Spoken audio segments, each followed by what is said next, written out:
Welcome, everyone. This is your friend, the DN What If, here with another exciting fanfiction. Today, we're diving into the story of what if Deku was betrayed by his wife and friends. If you enjoy this video, don't forget to hit that like button and subscribe for more fanfiction content just like this. Now, let's get started with the fanfic. Okiko, he called as he opened the door. He was fumbling with his keys as he tried to squeeze into the threshold, carry a large duffel, a backpack, and a paper shopping bag. You home, honey? He'd gone on a joint agency undercover mission for a week, and he'd been homesick since day one. Hey, he was a newlywed, and his wife of 2 months was at home while he'd been in a sleeping bag with one of his sidekicks snoring beside him. He was glad to be home.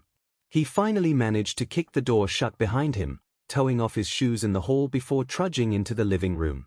He dropped his duffel bag by the sofa. Charco, he called again. He looked at the clock.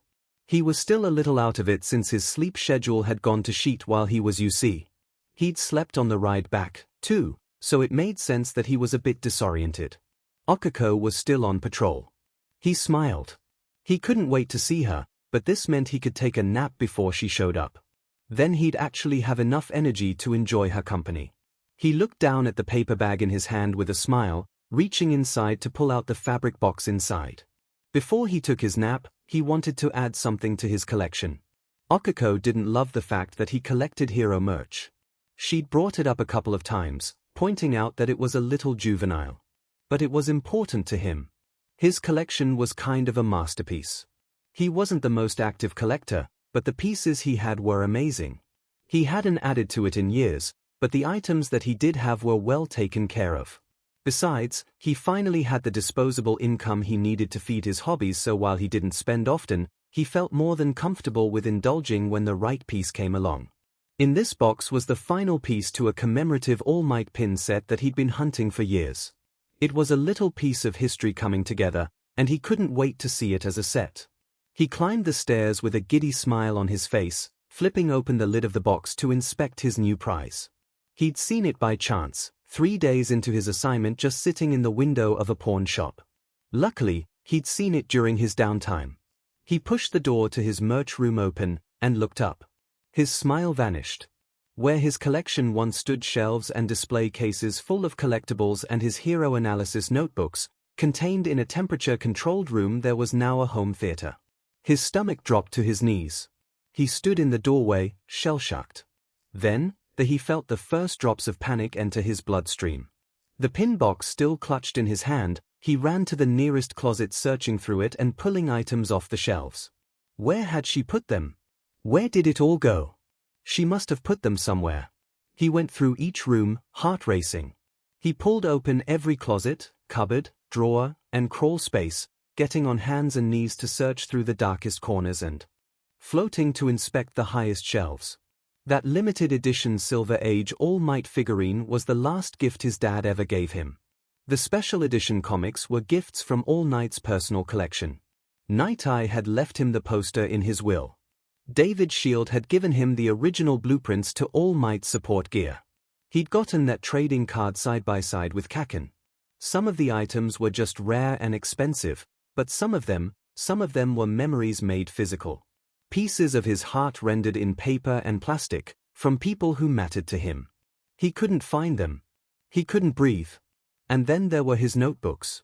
His notebooks were more than just analysis. They served as journals, 2 spanning from middle school to present day. There were details about One for All in there. About his quirklessness. About how Kaken's bullying hurt him when he just wanted to be friends. Details about his personal life that were just that intensely personal. God, and the hero analysis. From old-school heroes who had long retired to interesting notes about his contemporaries. Facts about their tactics and gear that could be lethal in the wrong hands. He tore the house apart looking. He hadn't even taken off his costume yet. He couldn't find it. Any of it. He called Okiko. It went to voicemail. He called again, then he called again. She was on patrol, so her phone was probably at her agency. He called his closest person. He picked up on the first ring. The F do you want, Doc? Kaken drawled, sounding aloof with that familiar undercurrent of fondness that only his close friends could detect. "Kaken," he sobbed. He didn't even know when he'd started crying. "What's wrong?" he demanded, aloofness gone and immediately on alert. "I need your help, I can't find any of it." "Where are you?" Katsuki demanded, concerned but firm. Oh. He knew that tone. He must be having a panic attack. "Home," he gasped. "I'll be there in 5, Kaken promised. "Sit on the couch." Deep breaths, loser.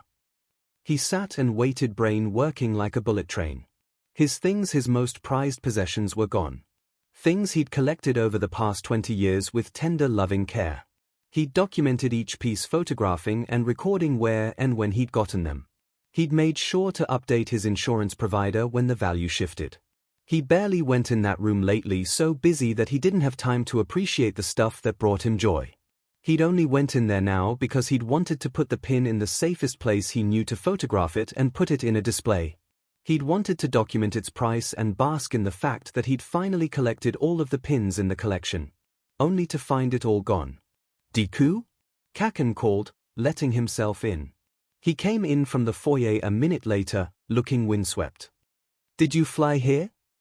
Izuku asked, sounding dull around the edges. "You're not supposed to do that. You're panicking." Kaken replied seriously, striding over to him to sit on the coffee table. "Of the law." Izuku's lip twitched, and for half a second, he genuinely thought he was gonna laugh. Instead, that twitch turned into a tremble, and that tremble turned into bawling. "It's all gone," he sobbed. "I can't find it anywhere, it's gone, Kaken." "What's gone?" he asked, grasping his hand. Izuku clutched it like a lifeline. "Everything in my display room," he gasped, eyes wild. "All of it. My entire collection, all my notebooks." Kaken was up a second later, not dropping his hand, so Izuku was forced to stand and follow him. Hand in hand, they approached the display room again. Izuku dug his heels in. He didn't want to see it. He wanted to look for his collection. Kaken held fast. Izuku was grateful. His hand was grounding. "What the F dash?" Kaken breathed, looking around the room wide-eyed. "Gone," he agreed. The home theater that stood where arguably the most extensive collection of hero merch had once stood was pretty. Large comfy lounge sofas, a cute pastel popcorn machine, cushy pillows and cozy blankets, and a large flat-screen TV. He hated it. His tears came faster. There was only one logical explanation for this. It's not like a robber would steal his most valuable possessions and leave a home theater behind. "She said it was childish," he cried. Katsuki gripped his hand tighter. "A waste of time and money." "You think she got rid of your collection?" Katsuki asked seriously. "Without effing asking." "Maybe," he hiccuped, voice catching in his throat. "Maybe she just put it away, but I can't find any of it," he whimpered. "I've been looking everywhere." "I'll help," Kaken promised. It was like a breath of fresh air after sitting in a sauna, crisp and cleansing. Kaken was always there for him. "Hey, if it's here, we'll find it." Izuku's lip trembled. "What if it's not?" he asked. "What if she sold it all? Then I kick her butt," he snarled. Izuku shook his head, but Kaken stopped him. "That collection means a lot to you, fuckhead. If she got rid of it without asking you, it was disrespectful as F, and she deserves what she gets." He hesitated but nodded. He wasn't just sad, he was starting to get mad. He hoped that the person he married, the person who supposedly loved him, hadn't betrayed his trust. They spent the next hour searching. It was a big house with lots of nooks and crannies. Izuku had bought it when he cracked the top 10, hoping to have a place where all the important people in his life could fit comfortably when they happened to be in the same place at the same time. The only place in the house that was his was that room, and it had been violated. His bedroom wasn't even completely his. They tore the house apart, and at the end of it, they came up dry. Izuku folded into himself on the couch, pressing the heels of his palms into his eyes. He hadn't stopped crying since he'd called Kaken. "This is totally F-ed," Kaken growled, back to grasping his hand. They were going through his records now. The little laptop that Izuku kept under his bed was on the coffee table. It's the only thing that was left to prove his collection had even existed. He'd been planning to scan his notebooks next month, when he had a little time off. They were gone too. It made him sick to his stomach. He'd have to file an insurance claim and contact the Hero Commission. He'd have to give them as many details from those notebooks as possible. He heard the front door open. Deku! Are you home, baby? Izuku felt Kaken tense up beside him and gripped his hand tighter to keep him in place. She rounded out of the foyer, eyes landing on them. Her eyes widened as she took in his face. She cooed. "Oh, baby, what's wrong? Did the mission go badly? Where's his collection?" She froze, eyes landing on Katsuki. "Hey! My collection," Izuku repeated for him. "The collection I've spent 20 years building. Where is it?" She rocked back on her heels, suddenly frustrated. "Are you seriously crying about that? I was really worried. Where is it?" "I told you how I felt about it," she said, rolling her eyes. "It was a waste of space and money. Where is it?" "It's not like you ever went in there anyway," she shrugged, heading back to hang up her coat. "At least now the space is being used for something practical." "You're not answering his effing question," Katsuki snapped. "Where the F is his collection?" She sighed, squaring her shoulders before turning back to them.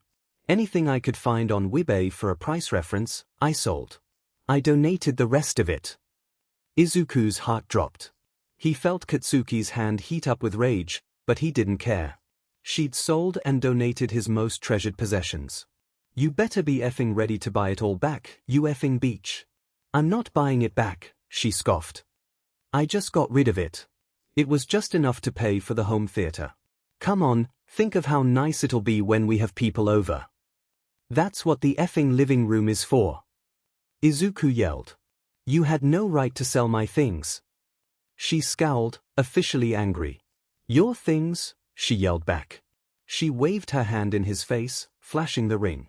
"What's mine is yours, remember?" "You live in my house," he snarled. "Remember the prenup you signed? My assets remain my assets. I've never been so glad that my mom convinced me to get one." She flinched back. "You'd bring up our prenup over some effing toys and comics." "Those toys and comics were worth over 100 million yen, Katsuki snarled, low and furious. "Rare, valuable sheet that can't be found on effing Webay. Some of it has to be sold through special auctions to reach its actual value." She paled. "You spent that much on junk?" she demanded. Katsuki made to lunge at her, but Izuku held him back.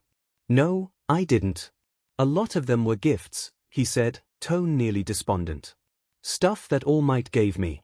Stuff my dad gave me. Stuff that Night Eye left me in his will." Her face softened.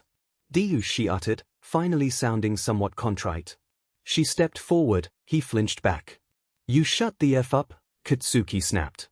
"That's just the sentimental stuff. Then there's the stuff I spent months hunting down. The stuff I found in thrift shops and waited hours in line for. Stuff that I haggled and traded for. Stuff that's been out of production for decades." "That's what I meant by a waste of time," she cried.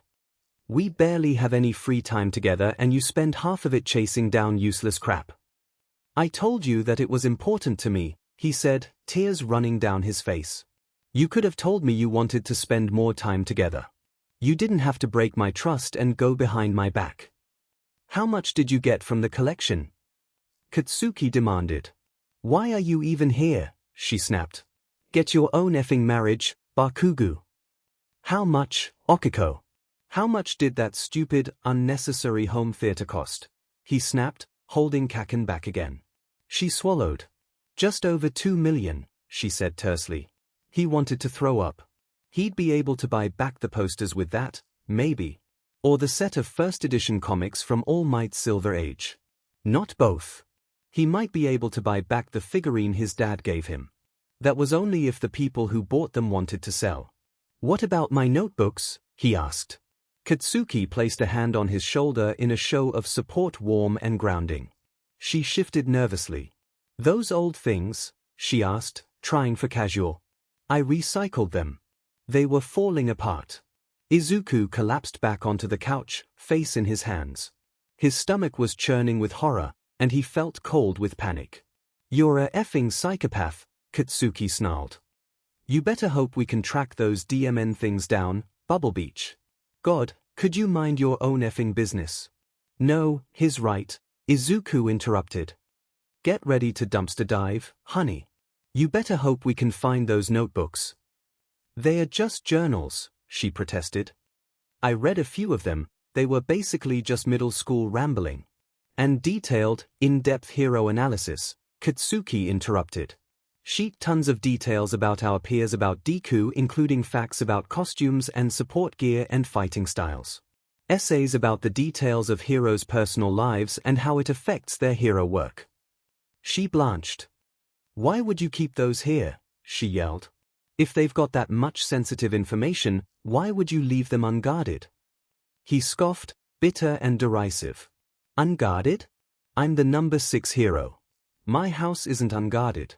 For my own protection, I have a security system that's a step down from Tartarus. Remember the biometric doorknob? The security cameras that have facial recognition? The security code that changes weekly? Hatsune designed my security herself," he said. His tone sounded achingly wretched. "You needed security clearance to move in here. Did you ever consider that? My possessions are safe here because only the people I trust are allowed in. Or at least, they should have been." She looked a little sick. "You should have told me. You should have asked," he snapped. "You should have asked before getting rid of my things. You should have asked why it was important to me." "You don't have to effing explain yourself in order to have things you enjoy," Katsuki snapped. Izuku could feel his anger simmering. "You supposedly love him, don't you? You should have let him keep the sheet that makes him happy even if you don't understand it." "Would you mind your own business?" she snapped. "This is between me and Deku. Why are you even here?" "He's here because I was upset, and he helped me search the house for my collection," Izuku said. "And if you think there's anything between us anymore, you're insane." She flinched. "What are you talking about? I want him here. I don't want you here. Get out." "You can't be serious. I'll go through the house and pack your things. I don't trust you to take sheet that isn't yours if I let you do it yourself," he said, anger growing. "A lawyer will contact you tomorrow. Expect to meet with the commission, too. We're married, Deku. Married people work out their differences. Like you worked out your differences with him?" Katsuki asked, his voice dripping with disdain. "Bullshit. You heard him. Leave. I live here. This is my house too." "It's not," Izuku snapped. "The mortgage is in my name. I bought everything in it. Whatever I didn't buy, I'll send to you. If I don't decide to sell it to recoup some of my losses." "Her crap can't pay for that," Katsuki snorted. "If we can't get your sheet back, just sue her for the value you listed with the insurance company." She paled even further. "They're just toys. You'd sue me over toys? You'd throw our marriage away?" "It wasn't much of a marriage if you couldn't show me some basic decency. You wouldn't even listen to me. I told you what I thought. And I told you it was important to me. And instead of talking about it more, or bringing it up again, you threw it out when I wasn't there to stop you. You knew how I'd react, and you picked a time when I wasn't there to do it anyway. Now get out. Or I'll drag you out by your hair," Katsuki threatened, stepping in front of him. Okako scowled at Katsuki before looking over his shoulder at Izuku. Her gaze softened, looking like condescending pity. It turned his stomach. "I'm sorry you're hurting right now. I'll stay with my parents for a bit. Call me when you're ready to talk about this rationally, okay?" Izuku grabbed the back of Katsuki's shirt, curling his fingers into the fabric to keep himself calm. He didn't say anything, and Okako let out an exasperated sigh before turning back toward the door. Like he was being infantile.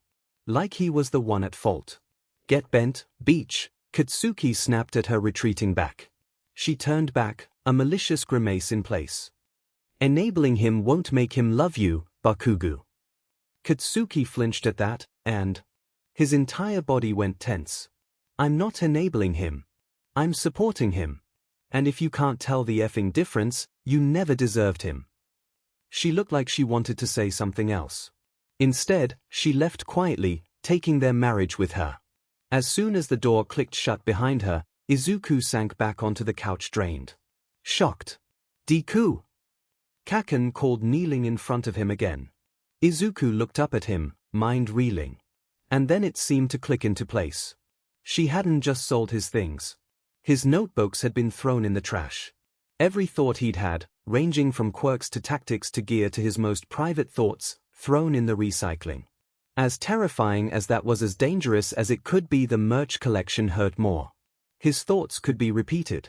His carefully curated museum of hero history probably couldn't be. The merch hadn't even been sold at their proper value to reputable collectors who were guaranteed to take care of them. How many of his things had ended up in a donation bin? How many posters were crumpled and torn beyond repair? How many boxes were damaged? Had the incomplete merch sets made it to auction, or were they carelessly tossed into the pile and lost forever?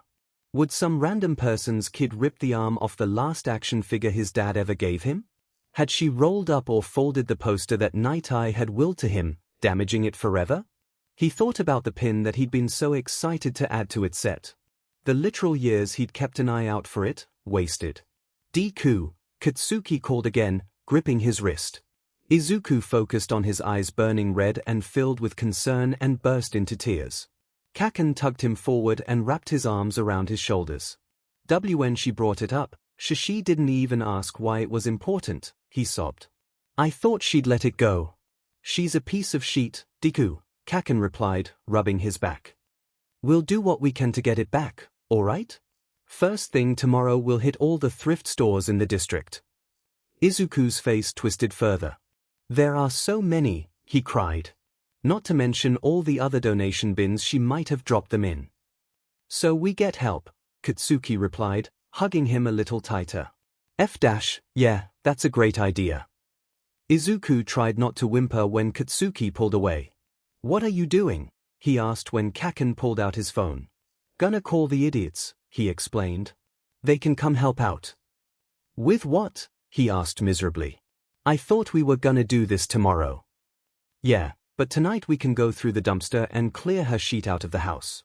And it'll be good to have them around for support or whatever, he suggested with a weak smile. Even around the hurt, he was so grateful for Kaken. This wasn't his strength, but he was here. Solid, steadfast support. He swallowed thickly. You think they'd help? Katsuki frowned. Why wouldn't they? Izuku's eyes darted around, taking in the walls he'd considered. Secure just hours ago. What if they think it's childish? He asked quietly. Maybe I'm overreacting for kicking her out. Kaken wait. He'd already hit call. With the phone pressed to his ear, he turned a reprimanding glare on Izuku. That's bullshit, Deku. She knew who you were before you effing married her. She shouldn't have tried to change you, and she shouldn't have taken shit that's important to you. Only you can decide who you are, and anyone who doesn't accept you doesn't deserve to be in your effing life. If you were cooking meth or some shit, that would be different, but what the F took you so long, Pinky? He bellowed into the phone. Izuku could hear Mina whining on the other end. Kaken, maybe. Shut the F up for a sec. You called Emmy, he heard Mina bellow. If you don't want them here, I'll hang up. We can search and pack her sheet while we watch a movie or some shit. But as annoying as they are DMing good at lifting the mood. Katsuki held his gaze as Izuku thought it over, waiting patiently while Mina audibly ranted through the tinny cell phone speaker. Izuku swallowed, again the lump in his throat constricting. His lip trembled. If I change my mind, I'll kick them out myself, Kaken replied. On the other end, Mina went quiet, probably listening. Eventually, he nodded and Katsuki gave him a smirk, the closest thing he had to an encouraging smile. Go take a shower and change out of your costume, he instructed. I'll fill the dips hits in. Thanks, Kaken, he murmured. Katsuki backed up so that Izuku could skirt around him. Hey, Kaken grabbed his wrist again. We'll figure it out, alright? Sheet might not be perfect, but I've got your back. Izuku mustered up a weak smile, teary and wobbly. I know, Kaken. You always do. He passed the home theater on his way to the master bathroom and stopped in the doorway. God, maybe he was being dramatic, but it felt like someone had died. Or a piece of him had died. Or something. He just knew this felt like grief, like his soul had been scraped out with a goddamn melon baller and thrown into the garbage. The notebook with All Might's autograph was in a recycling bin or landfill somewhere. The physical reminder of the moment his idol had saved his life was probably waterlogged and covered in trash. That's what his interests amounted to, according to his wife. Trash. Nuisance. Worthless. A waste of space and time. She'd always known about his interests. Is that what she thought of him as a whole? Had she wanted to chip away at him until he was picture perfect? Until all the things that made him unique were gone? He'd worked hard to be unashamed of who he was, and the idea that Okako had wanted to take even one part of it from him made him feel sick. It made him angry. The stupid home theater was staring him in the face, and his hands ached from how hard they clenched. He'd started dating Okako 5 years ago, right after he and Kaken had opened their agency. Together. That stupid pastel popcorn machine stood where the vintage Pro Hero video games had been displayed. Their first date had been at a cat cafe. Those couches had been paid for with his dreams. She'd told him that his passion for heroics was inspiring. That he could connect to people because of the genuine enthusiasm he showed. That she'd fallen for him because of how he looked at the world, optimistic and excited. He'd fallen for her because she was bright and supportive, and because he'd never had to set himself on fire to keep her warm. Apparently, she'd just been waiting to light the match for him, waiting to strip away the parts of him she didn't like when she thought she had him tethered. Waiting to replace his hard-won collection with a shitty home theater with too much light and no personality. He heard glass shatter and startled back. He'd picked up the popcorn machine and thrown it against the wall without even realizing it. The sound of it breaking felt like a dam bursting, and suddenly he wasn't just mad, he was furious. Then, he was ripping the flat screen off the wall and throwing it across the room, and ripping the couch cushions to shreds. He sobbed as he kicked the stupid hardwood TV stand until it splintered beneath his feet. He smashed the bowl of potpourri on the floor and ripped the stupid mass-produced movie posters from the walls. He felt ineffective and powerless. She'd waited until he was gone. She'd planned this, and he'd been an idiot to trust her. She just felt so effing trustworthy. They'd been through so much together. Loving her had been as easy as breathing. The only other person he'd ever felt this much for would never do something like this. Not now, at least. Not now that they were grown, and had grown together. Now that their friendship was unbreakable, he'd never do this to Izuku. They loved each other. Not like that, but no less valid. He used to dream of Kaken loving him the way he thought Okako did. Loving him was like a heartbeat. Always there, and completely involuntary. An immutable fact. And he knew that Katsuki loved him too. As he stood in the wrecked room silent, angry tears rolling down his face, he knew for a fact that Katsuki would never do this. People who loved each other didn't do this. They didn't take the things that mattered from each other and ruin them. They talked, learned, and compromised. If she'd asked, he would have compromised. Invested in an actual storage space, or added another room to the house, or scheduled designated date nights or something. He would have done it. But she hadn't asked. His hands ached. Feel better? Katsuki asked quietly. Izuku turned to find him leaning against the door frame, surveying him calmly. No, he replied, scowling through his tears. Now I can't return any of this sheet. Katsuki barked out a surprised laugh. I'll reimburse you. Or we can get Ponytail to make exact replicas. She doesn't like messing with the economy, Izuku replied. Dully. She'd make an exception. He knew she would. He still didn't want to bother her with the consequences of his temper tantrum. Maybe, he muttered. Katsuki stepped into the carnage, skirting splintered wood and decimated couches to take him by the shoulders and steer him toward the door. Shower, Deku. I'll order dinner, the dumbass will be here in half an hour. Izuku nodded, even hollower than before, completely sapped of whatever energy he'd had left. He stepped under the spray and slumped against the tiled wall, crying louder than before. When he finally made it out of the shower, his eyes were red-rimmed and he only felt tired. He could hear Denki and Mina in the living room. They weren't yelling, but they definitely weren't using inside voices. They sounded angry. He couldn't help but wonder if they were mad at him. If they thought he was being immature for even collecting in the first place. He pulled on sweatpants and a t-shirt, anxiety seeping under his skin. He'd thought that even if Okako didn't understand it, she'd come to accept it. She'd been his wife. He'd thought he could trust her with all of him. And if he couldn't trust her with all of him, how could he trust them?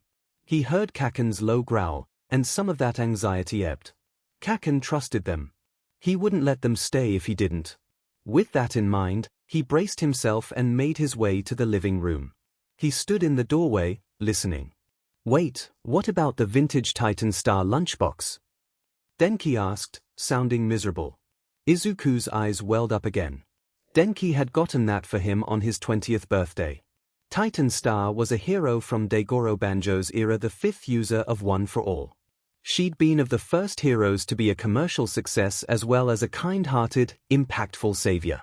Her merch was rare, old and overshadowed by All Might's overwhelming presence. It was amazing that Denki had even found it, let alone given it to him. To a true hero fan, it would have been nearly priceless. She didn't leave anything behind, Kaken snapped. If she didn't find a Wibei buyer for it, it's sitting in a donation bin somewhere. Poor Mido, Mina lamented. She was scowling. That's so messed up. Do you remember the day he got that Bronze Age figurine in the box? The way he ran into the room with it held over his head like a trophy. He loved that one, Eijiro agreed, over Mina's shoulder. She brought it up a couple times. Izuku flinched, eyes flicking toward the kitchen counter. Hitoshi was there, propped up on a bar stool. I thought she'd dropped it after our last talk. Zu asked why it mattered as long as Izuku was happy, and she shrugged it off. He must have come with Denki. Didn't effing matter what made him happy, she'd already decided she didn't like it, so she effing trashed it, Katsuki snapped. Hanta spoke up then, hesitant. I hate to be the person who takes it away from Mido being hurt, but those notebooks? That sheet is bad news. I was fine with it when they were safe with him, but out there? Katsuki nodded. Yeah. Not effing good. His eyes flicked to the doorway, catching his. I can't believe she just threw them out. Mina yelled, making Izuku flinch. Even if they weren't filled with sensitive information, those were his journals.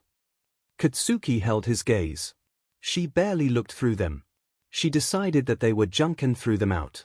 She didn't care about anyone but herself. He heard it loud and clear. She didn't care about him. At least not as much as she cared about her picture-perfect vision of what he should be. She just let Izuku believe that she did. Hey, guys, he murmured, finally stepping into the room. All eyes swiveled to him. Thanks, he swallowed, looking down at his feet. What are friends for, right? Mina replied. He glanced up and melted a little at her gentle smile. She looked sad. He hated making his problems other people's problems. Okako was one of Mina's closest friends. I know you're all friends with her too, you don't have to. Dude. What she did was super messed up and she doesn't think she did anything wrong. I feel like I barely know her, Denki said, uncommonly somber. We may be friends, but if that's how she treats people she cares about, it's time to reevaluate. Besides, being friends with her doesn't preclude being here for you, Mina stated firmly. You're the one that's hurt, and you're the one that needs help. We can deal with Okako later, Hitoshi agreed. He was already tired of crying. It was quieter now, tears slipping down his face as he nodded. All right. Thanks, he replied. Dips Hit, Duct Tape and Walking Dead are gonna go search the dumpsters. The rest of us are gonna help you pack up her sheet, Kaken explained. Izuku's stomach twisted. He had no idea how long ago she'd thrown the notebooks away. It could have been a week ago, or it could have been yesterday. If it was the former, they were already buried in a landfill. Thank you, guys. But I don't know how long ago she threw them away. Hitoshi cleared his throat uncomfortably, drawing Izuku's gaze. We may be able to find out. There was something in the way he said it that made him a little sick. What do you mean? Hitoshi shifted, looking guilty. I think she asked Shoto to help. I asked him if he wanted to go to that new noodle place by his agency since I was in the area, and he said he was helping Okiko for the day. His stomach dropped. He knew, he asked. It felt like a slap in the face. Shoto had bought some of that merch for him. Mostly to PSS Endeavor off, but it had still meant a lot. Maybe Shoto hadn't realized the significance to him. Maybe when Izuku had been 18, buying him the limited edition miniature Might Mobile at auction was acceptable, but now that he was 25 he thought it was juvenile. He wondered if Zu and Tenya felt that way, too. Sure, Zu had apparently said it was harmless, but that didn't mean she didn't think it was juvenile or invalid. Tenya had once said that his obsessive journaling could make him look disturbed to the public. Could he swallowed, gritting his teeth. Could you ask him? Had he helped move the furniture in, or had he helped throw his things out? I don't want you to go dumpster diving for stuff that isn't there. Sure, Hitoshi agreed. I'll talk to Tenya and Zu, too, alright? I'll take care of it. Maybe you should eat first, Denki suggested. You just got back from a mission. His stomach growled. He hadn't even noticed the constant nausea at his situation seemed to have masked his hunger. Sure, he said, traipsing over to the couch. Can we not talk about something else, do something else while we eat? I'm just overwhelmed. Miserable. Shocked. Of course we can, dork, Katsuki scoffed. Sit down. Sparkplug brought pizza because nutrition doesn't mean shit to him. I brought it because it's comfort food, you butt, Denki huffed, throwing a pillow at him. Why aren't you beaching at Mina for ice cream? Because Mina eats her effing vegetables, Katsuki barked back. Hitoshi had slipped away into one of the other rooms, and Izuku was left with Katsuki and their friends, handing him pizza and ushering him to the couch. Katsuki put on a pre-quirk superhero movie that talked a lot about the trust and care that went into being a team before sitting down next to him. He loved this movie. This series had helped build his heroic philosophy outside of All Might's influence. His favorite parts of the movie came and went, but every time Izuku opened his mouth to give commentary, he'd bite it back. Why would they want to hear it? Inane background chatter that wouldn't have any impact. He could feel Kaken's concerned gaze on the side of his face. Halfway through the movie, Hitoshi trudged back into the room. He looked tired. Hey, he said as Kaken paused the movie. The phone was still in his hand. Shoto wants to come over to talk. So does Zu. Are you effing kidding? Katsuki snapped. Hell no. Dude, they sound pretty upset, Hitoshi replied. They didn't know. They didn't know what? That they were making changes to the house without Mido's permission. Mina demanded. Kaken threw her an appreciative glance. Or that the room they were remodeling used to contain all of Deku's most important sheet, the blonde barked. Let them, Izuku said, voice tight. Katsuki made a noise of protest beside him. No, really. I wanna hear it. And if it's not good enough, I want my house key back. You're getting your effing locks changed. The gesture means something. Only people I trust have one. Katsuki had one. Shoto had one. Hitoshi had one. Okiko had one. That was it. Hitoshi raised the phone back to his ear. You heard that? He asked. Good. He hung up without another word, and Katsuki hit play. As the rest of the group settled back in, Kaken gave his shoulder a little nudge. A silent show of support. His anxiety grew as they waited, unable to fully focus on the movie, knowing that Shoto and Zu had something to do with a lifetime collection disappearing. He'd thought they knew him better. When Hitoshi let them in, Mina stood. The movie wasn't done yet, but they weren't paying attention anyway. If it's okay with you, I and I are gonna start going through everything and pulling Okiko's things out, she said. You can help us sort it out later. And I'll start working on clearing out the theater room, Hitoshi said. Denki? Yeah, coming, he said, hopping off the couch.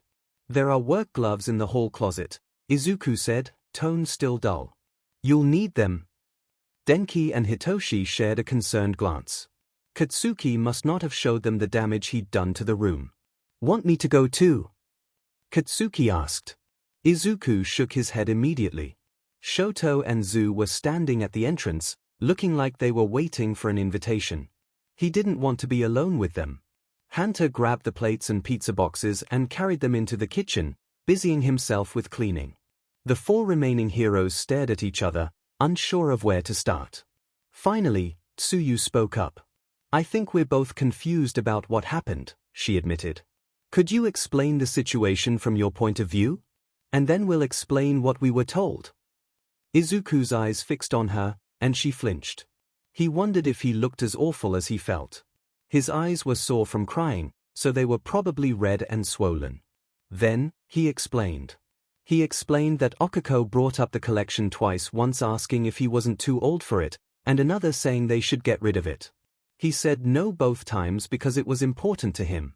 She seemed to drop it, and never asked anything more. He left for his mission. When he got back, everything was gone and the home theater was in its place. When Okako came home, she said she'd sold, donated, and thrown his stuff away, no permission, no warning. Just gone. As he spoke, both of them grew paler, sneaking glances at each other. "She told you that?" Tsuyu asked. "That she sold and donated it? And trashed your notebooks?" Shoto piped up. He looked sick. "What did you think she was going to do with them?"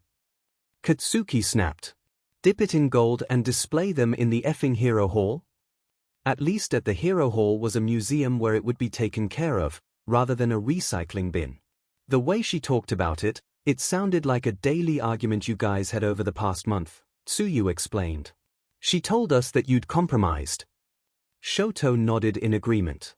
"She told us you'd agreed to keep your collection and notebooks in storage so that you could turn the space into something shared," he continued. "So you just packed up his sheet without even asking him if he was actually okay with it? What kind of effing friends are you?" Katsuki snarled. Izuku put a hand on his knee, holding him in place. "We didn't touch the collection," Shoto insisted. "She called us on Wednesday to ask us for help since Tenya had patrol all day. She said you'd already packed up your collection before you left, and she wanted to set up the theater while you were gone as a surprise," Zu said. "So they hadn't packed his stuff up. It had been gone by the time she'd told them." "But you thought she was right for wanting to get rid of it all?" he asked, voice small. "That I was being childish?" Tsuyu fidgeted, but Shoto didn't. "No," he replied. "I was hoping you'd find a way to spread it through the house a little more. It made me happy to see how much you liked the gift I gave you. You knew so much about it as soon as you saw it. It clearly made you happy. I spent my whole childhood being deprived of things that made me happy, so I didn't want that for you. It didn't hurt anyone, and we deal with awful things every day. If collecting makes life better, you should collect. And when Okako said you compromised, I thought she'd at least put it all in a storage facility so that you could still enjoy them.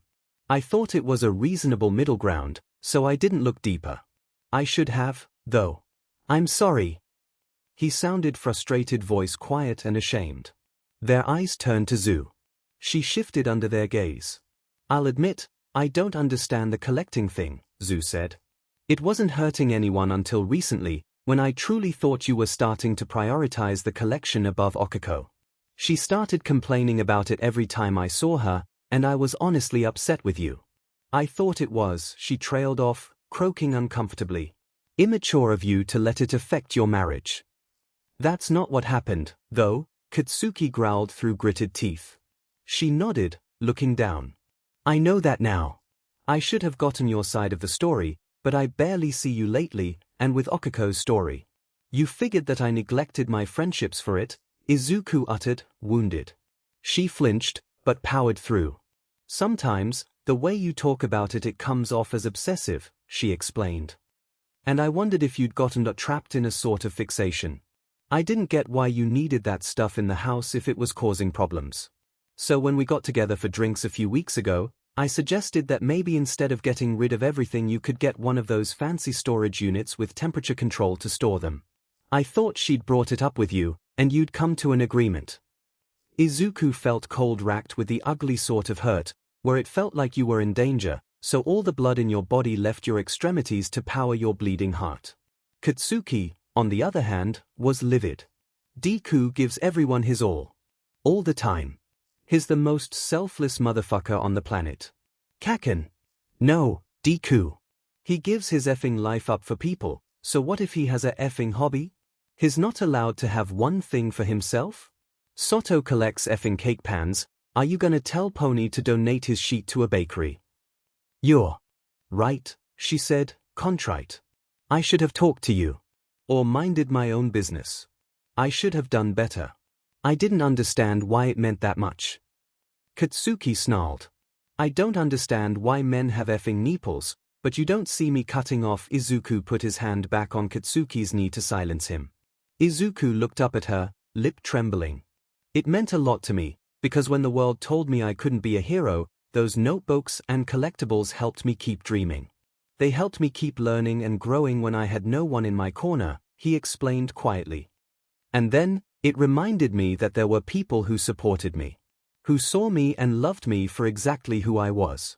I never thought I'd have that. There were gifts, and relics, and pieces of history that I look at to remind myself of where I was and where I am now. To remind myself of all the people who love me and think about me. To hold the people I've lost close to me. Izuku, Tsuyu breathed. I'm so. Everything in that room was a part of me, he interrupted.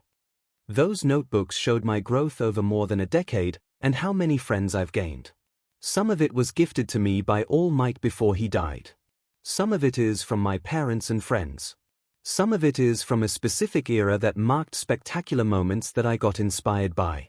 It's always been who I am, and I got comfortable enough to share it.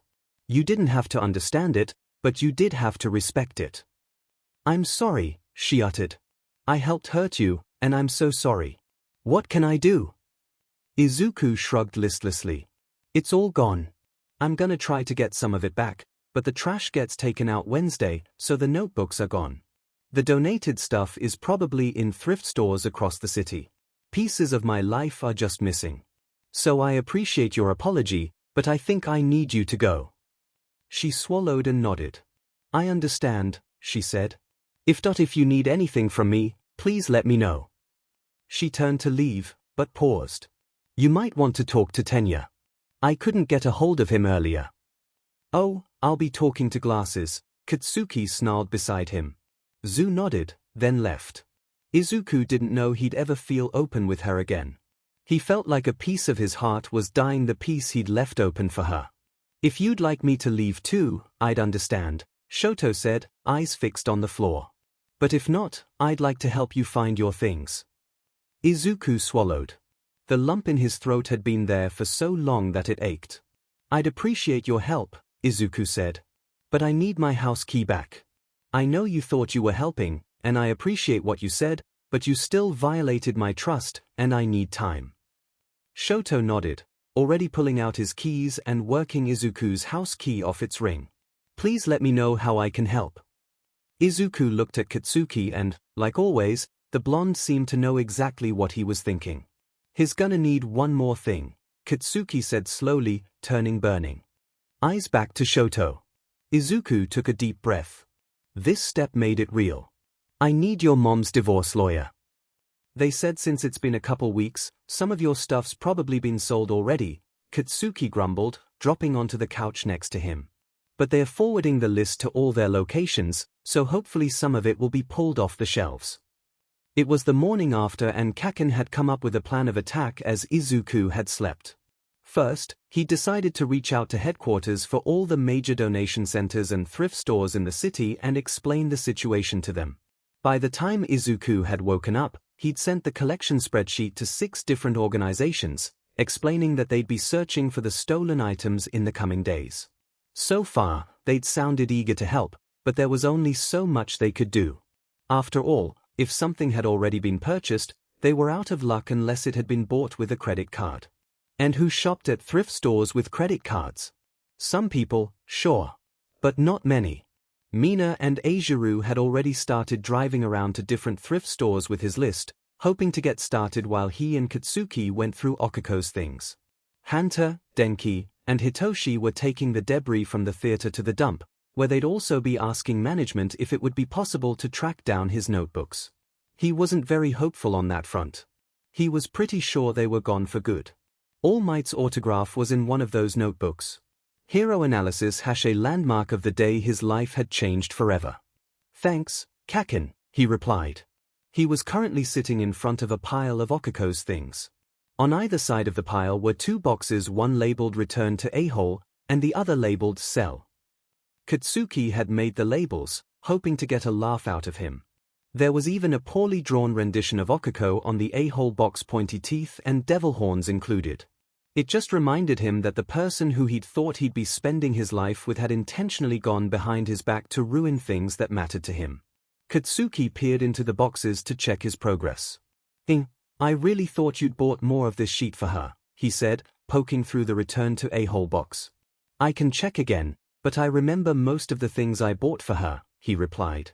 Katsuki lifted a handbag out of the box, eyebrows raised. Izuku looked at it, then at his companion, waiting for him to speak his mind. This is the third fuckishly expensive handbag I've seen in that box, he muttered, digging through again to pick out the others. He'd grown up with Kakin, so he was aware of what dressing nicely looked like. He could identify when something was stylish and when it wasn't, even if he wasn't particularly stylish himself. That didn't mean he could glean an item's quality or value, though. Usually, when he bought a fancy gift that featured fashion, he'd defer to Katsuki's expertise. They're cute, he replied, shrugging. She likes cute things. Deku, I'm saying there's no way she could have bought all three on her salary, Katsuki explained. Izuku could tell that his patience was thin, and knew he was only refraining from snapping because he was already upset. He'd be grateful, but his trepidation was dominant. How do you know? They were all released in the last 6 months from major labels. It would have been outlandishly expensive for her. You're a top 10 hero, so it's a drop in the bucket for you, but she only cracked top 50 this year. Izuku grabbed his laptop from the table, opening up his bank statement. Money wasn't that important to him. He had more than he needed and mostly used it to take care of the people who mattered to him. He didn't spend his time watching numbers grow and decline. The last time he'd really examined his finances was when he'd set up Quirkless United Against Discrimination, a resource and advocacy organization for quirkless people, especially kids. He'd provided every cent of the startup costs, and pumped money into forming tolerance and advocacy programs, researching institutional bias surrounding quirks, and creating resources for quirkless youth in crisis. Katsuki had been front and center volunteering time to speak at schools and provide training to teachers on quirkless discrimination and their responsibility to stop it. The time before that, he'd helped set up education funds for Ei, Kota, Mahoro, and Katsuma enough to pay for college if they decided to go. The point was he was relaxed about it. If someone asked, he would usually give. He was involved in philanthropic work, and he provided for his loved ones. If he noticed something that Okako liked, he'd get it for her, just to see her smile. The thought that she might have been using his bank account to fund her purchases without asking wasn't significant in the face of everything else she'd done. But it made him wonder if he'd come off as the type of partner who wouldn't give when asked. He'd always felt that if it made a loved one happy, he'd give them the shirt off his back. He clearly hadn't come across that way to his wife, though. As he scrolled through his bank statements over the past 6 months, even before they were married, his stomach sank. Look for an Hermes purchase, Katsuki instructed. When he found it, his eyes bugged out of his skull. 4,239,700 yen. That's a work-study intern's annual salary, he breathed. That's this one, Katsuki said, holding up a dusty pink back with a deep purple band. She'd gotten rid of his most cherished possessions while going behind his back to buy a handbag worth at least half the average sidekick salary. And she'd accused him of wasting money. He didn't care that she wanted nice things. He cared that she ruined the things he cared about, then went behind his back to fund her own interests. He cared that she could have asked and he would have given. He cared that she chose to build herself up by tearing him down. Katsuki kept pulling things out of the Return to A-hole box, pointing them out on the statement in front of them. In the end, she'd spent 28 million yen since they'd gotten married, and 17 million before then. He wasn't even angry. He was just exhausted. Effing A-hole, Katsuki hissed, throwing each item into the sell box with far more force than necessary. Didn't even ask. That seemed to be a running theme. She didn't even have the decency to ask him about any of it. no room for negotiation nor communication. So utterly self-serving that it felt like he didn't know her at all. Maybe he didn't. I was looking at that self-adjusting weight rack and you bought it for me as a just because gift. You're a effing just because gift person. I bet if she'd dropped a hint, you would have bought her the whole effing store, he snapped. Yeah, probably. I'll go through that whole effing box and itemize everything, Katsuki continued. You should go after her for credit card fraud or theft or some shit. No, he replied. I'm not gonna drag this out by making it a bigger thing. I don't want to ruin her career or make her miserable. Katsuki went to interrupt, but he held up his hand to stop him. That won't make me feel better. I'm gonna file for divorce, sell what she bought on my dime, and look for my collection. I don't need revenge, I just need this to be over. Katsuki glared at him, eyes hard. He wanted to argue. Katsuki always wanted to argue, it was part of his charm. But Izuku didn't want to deal with this by beating her down. He wanted to focus on what mattered to him, and that didn't include her anymore.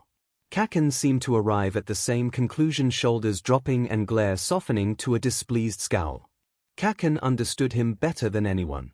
Even if he didn't agree, he understood. Fine, he grumbled. But you're letting me take care of selling this sheet. I don't want you to have to look at it longer than you have to. A command, not a request. He wasn't very inclined to argue anyway, though. Fine, he said, tilting his head back to rest on the back of the sofa.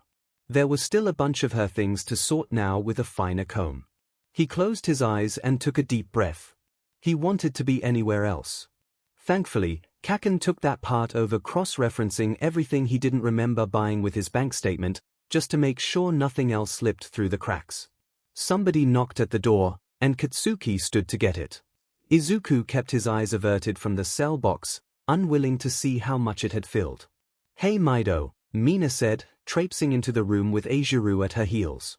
Hey, guys, he replied, giving them a thin smile. She was carrying a small stack of takeout boxes. I have a little bit of good news, she told him. She stepped aside so that Eijiro could step around her. We found some of the commemorative pins and keychains at the thrift store by her agency. Eijiro set a small bag down on the table, and Izuku pulled it toward himself with shaking hands. His stomach churned as he looked inside 10 pins and 4 keychains tucked inside. Every pin had belonged to a set and, sorting through them, none of those sets were complete. It was a start, though. Honestly, it was better than he'd hoped for. How many did you hit? Kaken asked them. Izuku ran his thumb over one of the keychains. It was from a merch line that promoted All Might's first ever movie. 7, Eijiro replied. The ones between her agency and Ingenium. We took our time, 2 of the keychains were already on the floor, so we wanted to make sure we didn't miss anything. They'd better start pulling sheet from the list I sent, Katsuki huffed. Eat, nerd. The lawyer's gonna be here soon. Izuku nodded, placing the keychain back in the bag. He'd packed them more carefully once the lawyer left to protect them until he could recreate their display case. He ate and listened as Katsuki chatted with Mina and Eijiro, taking out his phone and pulling up a Maps app. What's that? He asked. Kat's made a list of all the local thrift stores, Mina explained. Katsuki flushed, not looking up from his phone. We've split them up and we're marking off the stores as we hit them. No matter how shitty he felt, knowing that Kaken was looking out for him made him feel warm. His eyes stung and he sniffed, overwhelmed by gratitude for him and sadness that he even needed to go that far. Don't effing cry, Katsuki groaned, balling up a paper towel and throwing it at his face. I hate it when you cry, goddammit. Sorry, Kaken, he said, lip trembling. Thanks for doing this. He broke off, swallowing past the lump in his throat. I'm very grateful. You do the same for me, dumbass, he growled, gritting his teeth. You're my best effing friend. Now shut the F up and eat, you can cry later. He let out a watery laugh. Okay, Kaken. I have another project for you, FS, Katsuki said, standing. We're almost done sorting through her sheet. When we finish, can you take this sheet to Bubble Beach? Sure, dude, Eijiro agreed. And while you're waiting, photograph all of this sheet and note down any damage. he said, kicking the sell box. I'm gonna start selling the flashier sheet online tonight. No problem, Mina agreed. I have an appointment at UA at 4 to go over intern requirements for the Meteor Agency, but I can come back after, too. Alright, Katsuki muttered. Thanks, losers.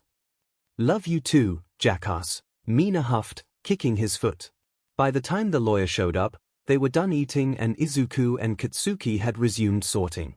Mina had started photographing while Eijiro noted down scuff marks and tears on everything in the box. Mr. Fujiwara, Izuku greeted the lawyer dully, smiling politely without it reaching his eyes. Thank you for coming on such short notice. Young Todoroki was very insistent. Fujiwara replied as Izuku led him through the foyer and sat him down at the dining table. Katsuki was already seated, imposing and terse. Dynamite, he greeted the blonde. Kaken nodded. A small, jerky movement meant more to intimidate than acknowledge. Izuku placed a hand on his shoulder as he Saturday. This should be fairly straightforward since I have a solid prenup and we've only been married for 2 months, he explained. I want to get this over with as quickly as possible. Fujiwara nodded, pulling out a notepad. Why don't you tell me everything that happened? Izuku told Fujiwara what had happened up until yesterday, and by the end, the lawyer wasn't horrified but he did look displeased. I'll need a copy of your prenup, but I don't think you'll have much trouble, he said. It's not just the merch and the notebooks, Katsuki told him. He'd thrown an arm over the back of Izuku's chair, a steady weight across his shoulders. We were going through her sheet today, trying to figure out what to send to her and what we were going to sell to recoup some of the losses. We realized that she's been buying crap with his credit card without telling him since before they were married. Fujiwara sat forward in his seat. That could. I don't want to press charges, I just want her out of my life, Izuku insisted. Fujiwara didn't look like he liked that plan, and by the way that Katsuki tensed, he agreed. The lawyer sighed, leaning back. If you change your mind, I'd be happy to help. In the meantime, I'd like to encourage you to be meticulous as you separate your possessions. Keep a record of everything you're returning to her and everything you're retaining. Anything you retain, make sure you can find it on your bank balance or receipts and record those items, too. She was willing to go behind your back on multiple occasions to get her way. That behavior is likely to translate into divorce proceedings, and you don't want to give her any ammunition. I'd also like to offer to help with the handoff. Izuku frowned. Why? He asked. If you provide me with an itemized list of everything returned along with everything you're retaining, I can draw up a release that says she's received all the enclosed items, he explained. I can also sign off as a custodial witness to the handoff. Katsuki nodded. We were going to send Mina Ashido to do the drop-off when we're done sorting. If you're available this afternoon, I can have her coordinate with you. He frowned, pulling out his phone and flicking through it. It looks like I'm free after 5 p.m. If you'd like to serve papers at the same time as you return her belongings, it would be best to wait until tomorrow afternoon, though. I'll need to look through your prenup to see where we stand, and I may call you during the day to confirm details. We can work with that, Izuku replied quietly. From there, I'd meet Ashido here, go through the items, sign off that I'd seen everything on your list, and have you seal the boxes in front of me. Ashido and I would deliver both the possessions and the divorce papers to her in person, and have her sign that she received her property and the divorce papers. The following morning, I would file your divorce with a ward office. Izuku swallowed, tearing up. And then it's done, he asked. And then it's done, he confirmed. As long as no other disputes arise, which they shouldn't, since we're preempting that with documentation. He nodded. Seems simple enough, he said. He hated the thought that he'd have to be meticulous because Okako might try to screw him over. He'd never thought she was the type until yesterday. The feeling of distrust was new, and it was ugly, twisting around his heart and up his throat. He hated it. Kaken squeezed his shoulder. We'll finish tonight, and I'll email you a copy of his prenup, the blonde said, taking out his phone and adding to a list in his notes app. Izuku leaned over to look at it, but Kaken jerked the phone away and pushed his face in the other direction. Fucking nosy, he barked. Izuku spluttered a laugh, surprised. It's about me. Do you even have a copy of my prenup?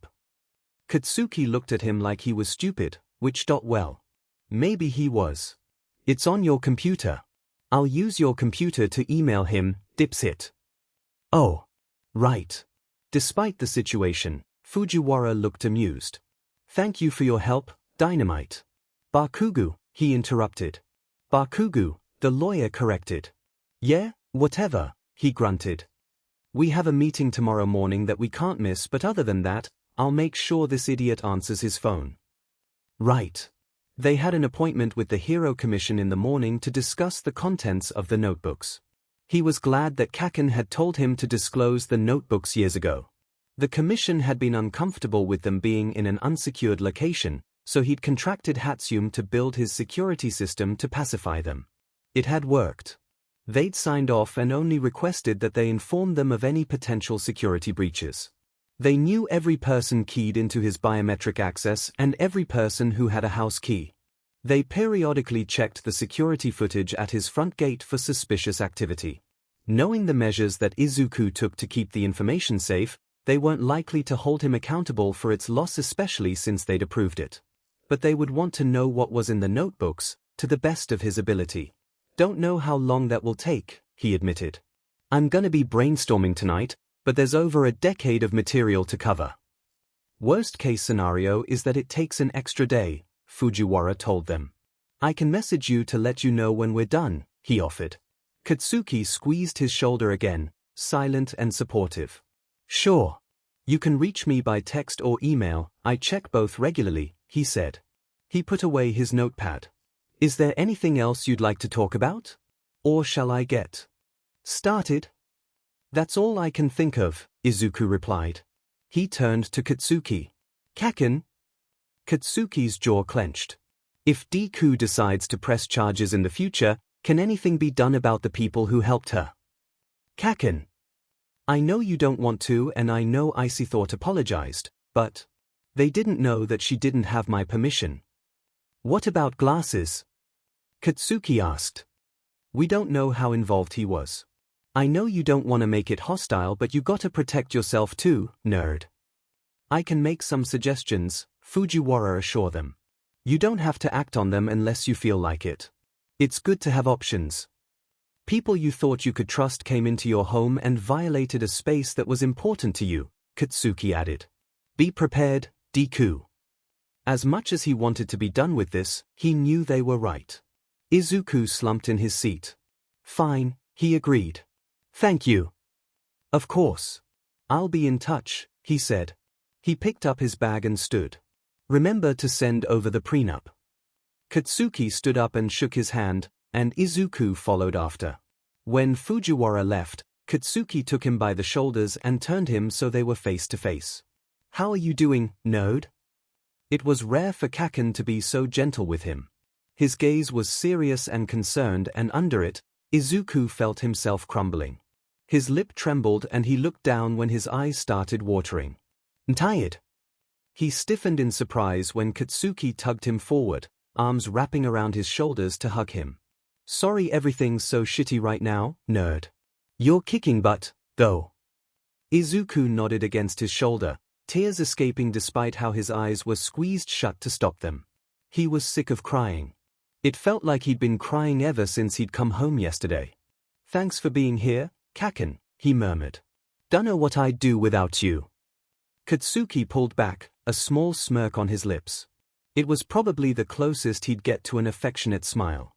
Same thing, just a hell of a lot slower, he teased. Izuku swatted his arm. Seriously, though. You've got this. And I've got your back, he promised. Izuku looked up at him, teary-eyed and tired, but so effing thankful for Katsuki Bakugu. And for the first time in years, he wondered, just for a moment, what his life would have looked like in a world where Katsuki brave, bold, and beautiful had loved him back. The next 4 days passed quickly, but that didn't mitigate how crappy they were. The day after they met with Fujiwara, Izuku met with the Hero Commission Katsuki in tow. They went down a list of heroes that had been active over the last decade, and Izuku, while being recorded, recounted as much information as he possibly could. Commissioner Suzuki, the new head of the Hero Commission, also took him aside for a sit-down to talk about potential recovery efforts to make sure the journals didn't fall into the wrong hands. There wasn't much they could do, except recruit heroes specializing in search and rescue to comb through the closest landfill. If they are recovered, Suzuki said solemnly, I'm afraid allowing them to remain with you in your home would be too great a security risk. Kaken had bristled beside him. It's not the security system that's the problem, it was the person who had access. You gave Uravity security clearance and required psych evils before she went pro. If anything, this is on the commission. Suzuki sighed, leaning against his desk. Uravity's actions were misguided, but the breach occurred because they were in a residence, not a secure facility. His residence is a secure facility, Katsuki yelled. Izuku gripped his knee, a quiet plea for him to calm down. He took a deep breath before continuing. Are you planning on reprimanding her for not using a single brain cell in her dense butt skull? He demanded. Her lack of judgment aside, she was reorganizing an unlocked room in her own home. She should have had the sense to look at what the notebooks contained, but she didn't willfully endanger fellow heroes. On the other hand, even with your home security, you left the notebooks in an unlocked room. A house guest could have taken them if left unattended. So the solution is more security, not confiscation, Katsuki argued. Building a secure vault into the house so that only Deku has access. Kaken, it's okay. If you get those journals back, you're keeping them, Katsuki snapped. They're not just hero analysis, there's personal sheet in there. He turned his furious gaze on the commissioner. The HC signed off on Hatsume's security system. If anything, you're the ones at fault for not demanding more robust protection. Suzuki sighed, scrubbing a hand over his face. Maybe you're right. And I don't want to make this more difficult for you. But even if you were to get the notebooks back and upgrade security, the Commission Advisory Board will fight you every step of the way. Kaken bared his teeth. Then they can effing fight me, he sneered. Suzuki had sighed and promised them he'd revisit the conversation soon, especially if they managed to retrieve the notebooks. Izuku watched as Kaken told him that it wouldn't be a conversation because there was nothing to discuss. But he couldn't feel like they might be right. He'd thought Uraraka was trustworthy, so maybe the next person he trusted would be just as bad. After they'd left Commission headquarters, they'd spent the rest of the day hitting as many thrift stores as they could, Kaken crossing each one off his map as they searched. Fujiwara texted him twice asking him questions. The third time he contacted, it was to send him a finalized version of his divorce papers to review. He sat in Katsuki's car as he read them while the blonde continued to hunt through the thrift store they'd been searching. And as he sat and read them, just 2 months after his wedding, he wondered if he wasn't lovable in the way he wanted to be loved. He'd loved Kaken for ages and he loved what they had, but he'd always wanted more. He'd decided to cherish what they had because their friendship wasn't a consolation prize, it was a gift. So, even though loving Kaken was as much a part of him as green hair and freckles, he'd moved on. He'd fallen in love again with another best friend, and he'd been so sure she loved him back. They were happy and vibrant, comfortable in each other's presence. His heart had fluttered every time he saw her stomach swooping like he was on a roller coaster. Exciting. Warm. And then this happened. He had so many amazing people in his life. People he loved and who loved him. But he wanted romance. He really did. He wanted a partner he could come home to who'd curl up with him at night and share his lazy mornings. He wanted to romance and be romanced. He wanted to feel at home with somebody, and for somebody to feel at home with him. At that moment, he wondered if he was doomed to disappointment. The thought sat heavy in his chest, weighing him down like lead. It choked him too, sticking in his throat. Before he knew it, he was curled over his phone in the passenger seat, shoulders shaking as he sobbed quietly. The driver's side door opened and shut. Then, a burning hand was running along his back, soothing and slow. Kaken didn't say anything, he just let him cry even though he hated it when Izuku cried. When he finally got his sheet together, he straightened up and wiped at his face with his sleeve. Sorry, Kaken, he muttered. You've had a shitty couple of days, nerd, Kaken assured him. Here.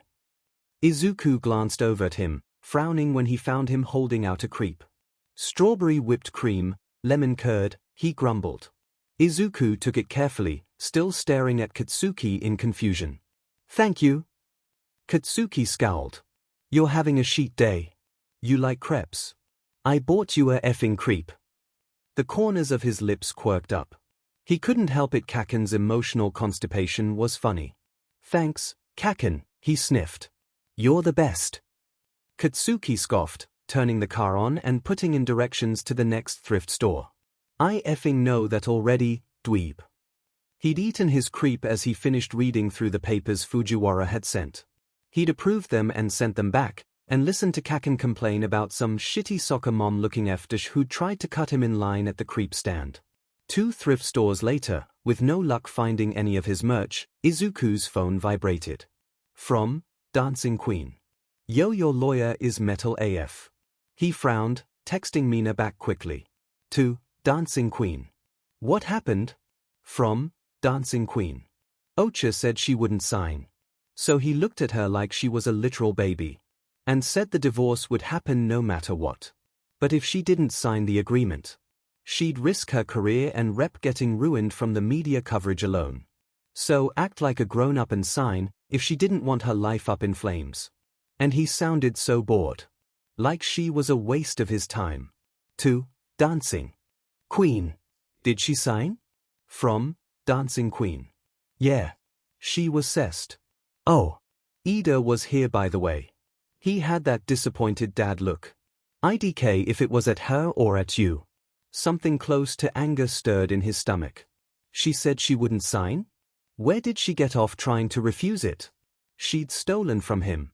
She'd broken his trust and lied to him and his friends. He might not want an ugly, drawn-out divorce, but he was still furious with her, and he definitely didn't trust her enough to share a life with her. He was glad he'd asked Shoto for his lawyer. He wondered if that's how Fujiwara had dealt with Endeavor by threatening his career and reputation to get him to comply. Either way, he'd gotten what he needed out of Okiko.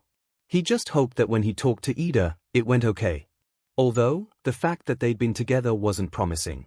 It sounded like he was going to be on her side. He hadn't even tried to contact Izuku despite Hitoshi's attempts to get in touch. He supposed he'd have to wait for Ida to come to him. He'd hoped he'd do it during Izuku's remaining vacation, but the next 4 days were radio silent from Ingenium. Izuku barely noticed though. As much as he wanted to know where he stood with Ida, he had other priorities. Finalizing his divorce. Selling the things she'd bought with his money. Telling his mom. Hunting down his collection. His days were filled with either turning his life upside down or trying to find his steady ground. He was so grateful he had Kaken. His hero partner had taken vacation days so that he could stick to his side, crawling through thrift stores and online auctions for his stuff. Over the week, they'd managed to find some of it thankfully with minimal damage. He'd found 3 of the comic books from the original All Might, Ultra Age series, the Titan Star lunchbox that Denki had given him, and 4 different official figurines. Unfortunately, most of the rarer stuff had been bought already, most of it in cash. A lot of the stores had offered to cross-reference their records with his spreadsheet and had found multiple sales that fit the descriptions of items in his collection. To a skilled collector, thrift stores were gold mines. To parents, too. He was willing to bet that the collector-to-parent ratio was 1-to-1, and some of his rarest treasures were either having their limited edition heads smashed into walls or sold at auction for insane markups. Katsuki had spent his evenings next to Izuku on his couch, crawling online forums and reaching out to sellers. 3 purveyors had mailed his merch back to him after he'd sent them his spreadsheet, complete with serial numbers, but 7 of them had told him to F off. Unfortunately, there was no way to prove they'd bought his stuff, and it was impossible to prove that some items were his. The posters didn't have serial numbers. Neither did the plushes. Neither did a lot of stuff, for that matter. It felt like he was chasing ghosts. It might be dramatic, but it was like pieces of his collection were right in front of him but disappeared before he could reach them. At least he had Kaken and his other friends to help him. But there was only so long that he could devote his time to tracking it all down. A week after his life had blown up, he'd had to give up his daily hunt to go back to work. His divorce had been filed, he'd spent a whole week searching high and low, and now it was time to go back to his daily grind. As much as he wanted to, he couldn't drop everything. Katsuki ruffled his hair as he passed by him in the locker room. You sure you're good, Deku? Izuku gave him a tight smile. Yeah, he replied, pulling on his boots. Should be a pretty easy day, right? Katsuki nodded. Been slow lately. Probably just a light patrol.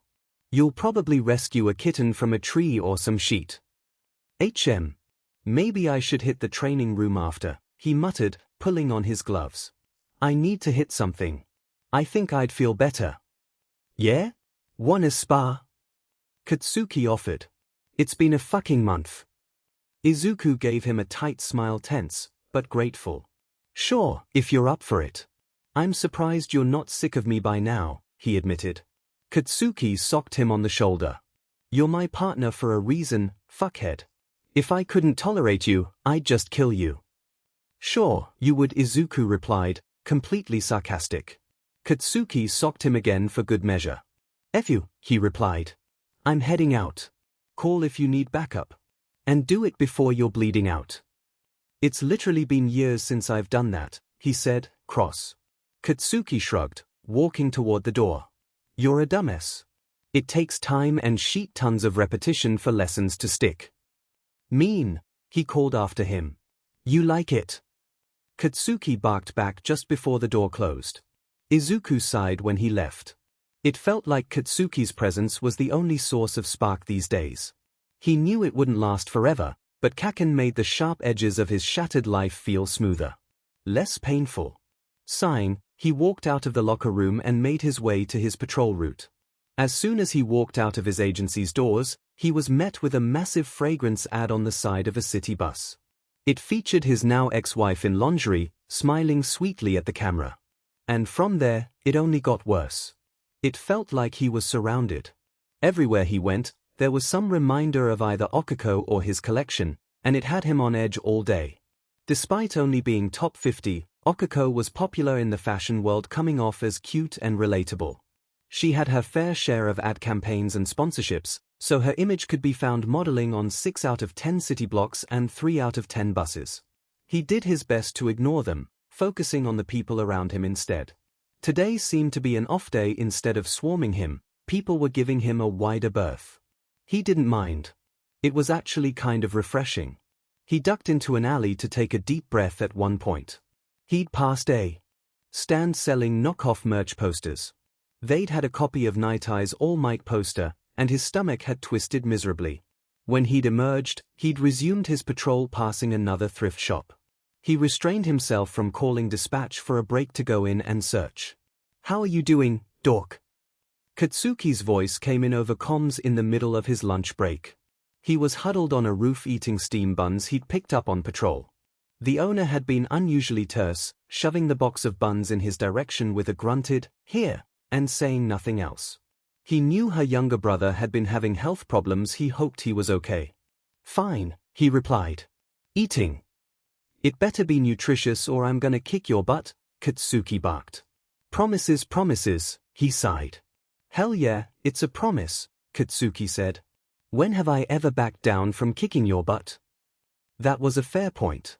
It's not a matter of will, it's a matter of ability. You little turd, he growled. Izuku chuckled, taking another bite. He'd have to get back on the street soon. You're amazing, Kaken. I'm sure you'll catch up, he teased. I'm gonna rock your sheet, Kaken swore. Izuku could practically see the steam coming out of his ears. He couldn't help the little grin as Kaken cussed him out. At this point, it was the highlight of his day. The most normal he felt was when he and Kaken were bickering. I'm gonna head back down, Izuku said, interrupting Kaken's tirade. He stopped, going quiet. Okay, he replied. You sure you're okay? Denki said he'd take your patrol if you weren't up for it. Izuku smiled. I'm sure, he promised. But thank you for looking out for me, Kaken.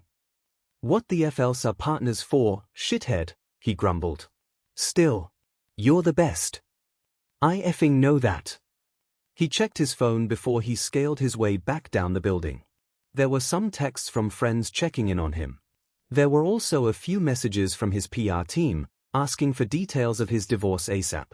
He figured they wanted to draft something diplomatic about their split. He'd get to it after patrol. As the day went on, it got weirder.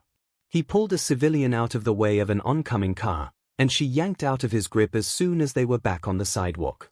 "I didn't need your help," she spat, glaring. He resisted the urge to flinch back, smiling gently. "You're probably right," he agreed to appease her. "It just felt too close for comfort, so I figured it was better safe than sorry. Please forgive me." She scoffed. "Yeah, I bet that was sincere," she said sarcastically before stomping off. He stared after her, perplexed. He wasn't used to passive aggression from civilians. Not all of them loved him, but they usually thanked him in a scrape. Not that he needed their thanks as long as they were safe, but it did make him anxious. He caught a pickpocket a little after 3 p.m., and the criminal was rude to him. Not that that was unusual, but hearing someone say you should be ashamed of yourself as you were handcuffing them was a bizarre experience. "So should you," he'd replied before handing him off to a cop. He winced when the cop glared at him and pulled the pickpocket away from him. "We've got it from here," he said, cold. He frowned. "Is there a problem?" he asked. The officer's scowl deepened. "What you did to Uravati was cruel, and you should have known better," he spat. His blood ran cold. "What I did to Uravati?" he asked in disbelief. "Like you don't know," he sneered. "I have work to do." He turned and left, dragging the pickpocket with him. Izuku went on comms with his dispatcher. Okiko had done something, and he needed to know what. "Moki," he called. "Deku," Moki replied. "I don't have anything new for you, is everything okay?" "I've been getting a negative response from civilians and officers today, and I just learned that it has to do with my divorce." "Can you find out what she said?" he asked. Sure, give me a few minutes." He moved to get off the street and wait on a nearby rooftop. He scanned the area as he waited, still technically on patrol. "You there, Deku?" Moki asked. He gave a little hum of confirmation. She tweeted twice. Not a lot of detail. One said, "If you didn't love me, you shouldn't have married me in the first place," and the second just said, "Heartbroken." "She didn't even officially announce your divorce, but I think the public put 2 and 2 together." He gritted his teeth. He had loved her. At least, he'd loved what he'd thought she was. "Can you patch me through to PR, please?" "Sure," Moki assured him. "I'll triple-click if you need to switch back for a dispatch call."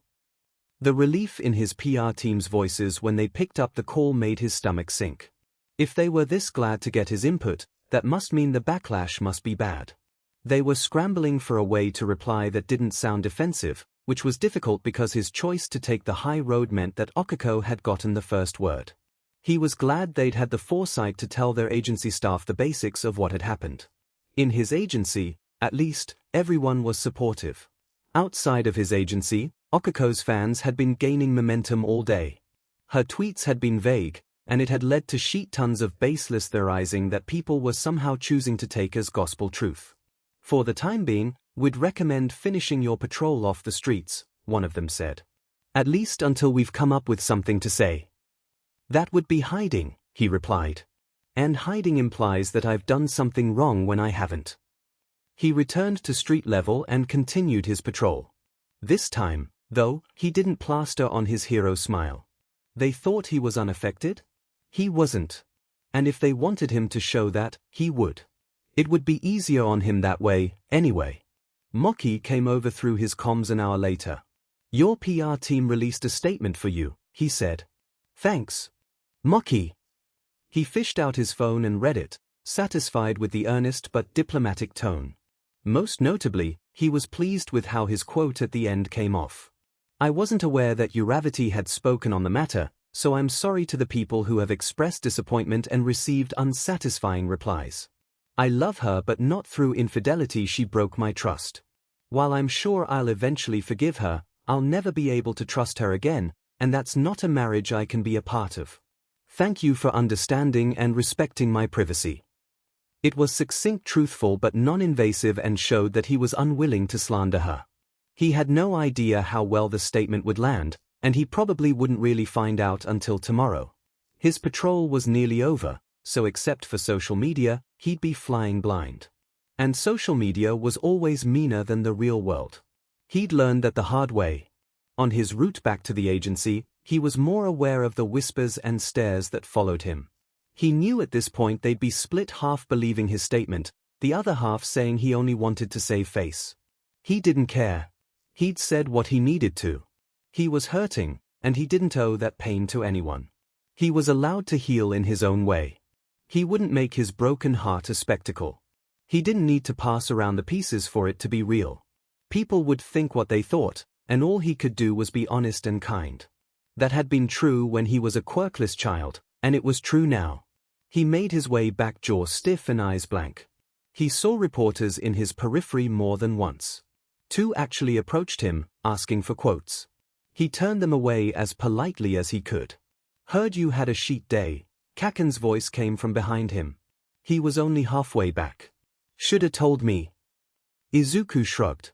"I was gonna tell you when I saw you. Which is now. I had a shit day, Kaken. If you'd told me earlier, I would have helped, Doc," he replied, punching him in the shoulder. "Day's over now." "Thank God," Izuku muttered. They were almost back to the agency now, and he could feel their eyes on him. Another bus with Okuko's ad campaign passed by and he stiffened. Katsuki caught the motion, and his eyes flicked to the passing bus. "Didn't even think about that sheet, DMN," he said. "You've been seeing her dumbass face all day." Izuku pursed his lips, only giving a jerky nod. Katsuki clapped him on the shoulder, steering him forward. In fact, he didn't let go until they reached the locker room, steadying him, tethering him so he wouldn't drift. Kaken beached about the shitty D-list villain he tracked down today as they changed, holding Izuku's attention with both hands. He had a feeling that he was doing it so that he wouldn't check his phone for news, but he didn't need to worry. He had no desire to see what people were saying. He wasn't surprised when Katsuki followed him home. He was grateful for it. He wasn't super talkative, so Kaken just shoved him toward the couch. "I'll make dinner," he said. "Stay off your phone. Want Mina and Denki to come over?" He shrugged. "Sure. You don't have to cook though. We can order out." "Over my dead body, Doc," he huffed, pulling out his phone to text them. "Sit. Watch something." Rolling his eyes, he settled back into the couch, turning the TV on. He buzzed Mina and Denki in, unsurprised that they dragged Eijiro and Hitoshi with them. Katsuki was surprised that Eijiro and Hitoshi were there, and he beached up a storm as he made 2 more portions. "I legit almost said something," Mina said, reclining in the armchair. "Except I don't know what you and your PR team have planned, and I didn't know if it would mess with your divorce settlement." "I wouldn't want you to say something anyway," Izuku said. "I appreciate the thought, but I want to say just enough to get people to leave me alone about it," he explained. Mina and Denki glanced at each other. "We get that," Denki said. "But it doesn't always work that way, dude." "I know," he replied. "But I want to keep it civil for as long as I can."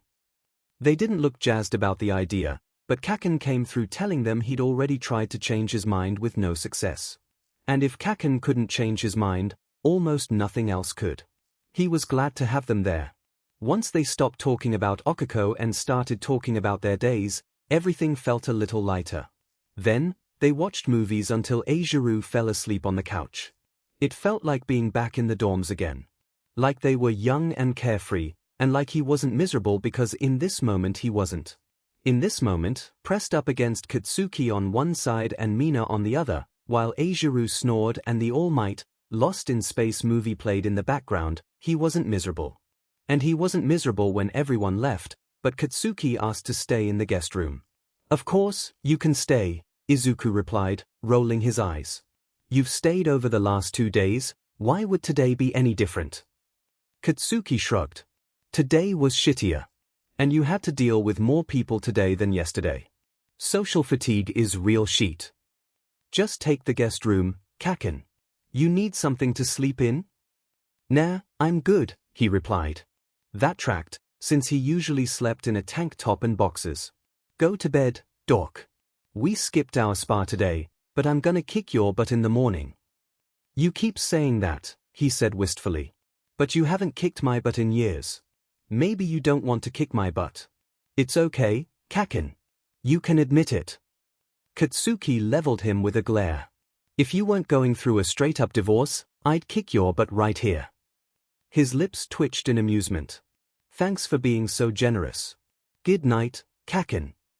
Night, Deku, he grunted, already stomping toward the guest room. Izuku made his way to his own room, grimacing when he stepped inside. It still had too many traces of Okiko. Quietly, he changed into his pajamas, grabbed a blanket, and made his way back to the living room so he could sleep on the couch. Just like he'd been doing for the last week. He fell asleep hoping tomorrow would be a little bit better. That PR statement would ease the strain, and that his heart would hurt a little less. That maybe he'd find more of his collection, or his notebooks would be found by the recovery team. He knew the chances were slim, but it was nice to dream. When he did dream, he dreamed that none of this had happened at all. The next morning he woke up well before his alarm went off. The sun had barely come up, and he had 4 hours before he had to be anywhere. Katsuki wasn't even awake yet, or else he'd have been making an obnoxiously nutritious breakfast as loudly as he could. His phone was chiming the sound of both texts and emails pushing past his need for sleep and unsettling him. He sat up on the couch and opened his email, first clicking on the thread from his PR team that had started at 5 a.m. Something must have gone wrong if they had a whole planning session before dawn.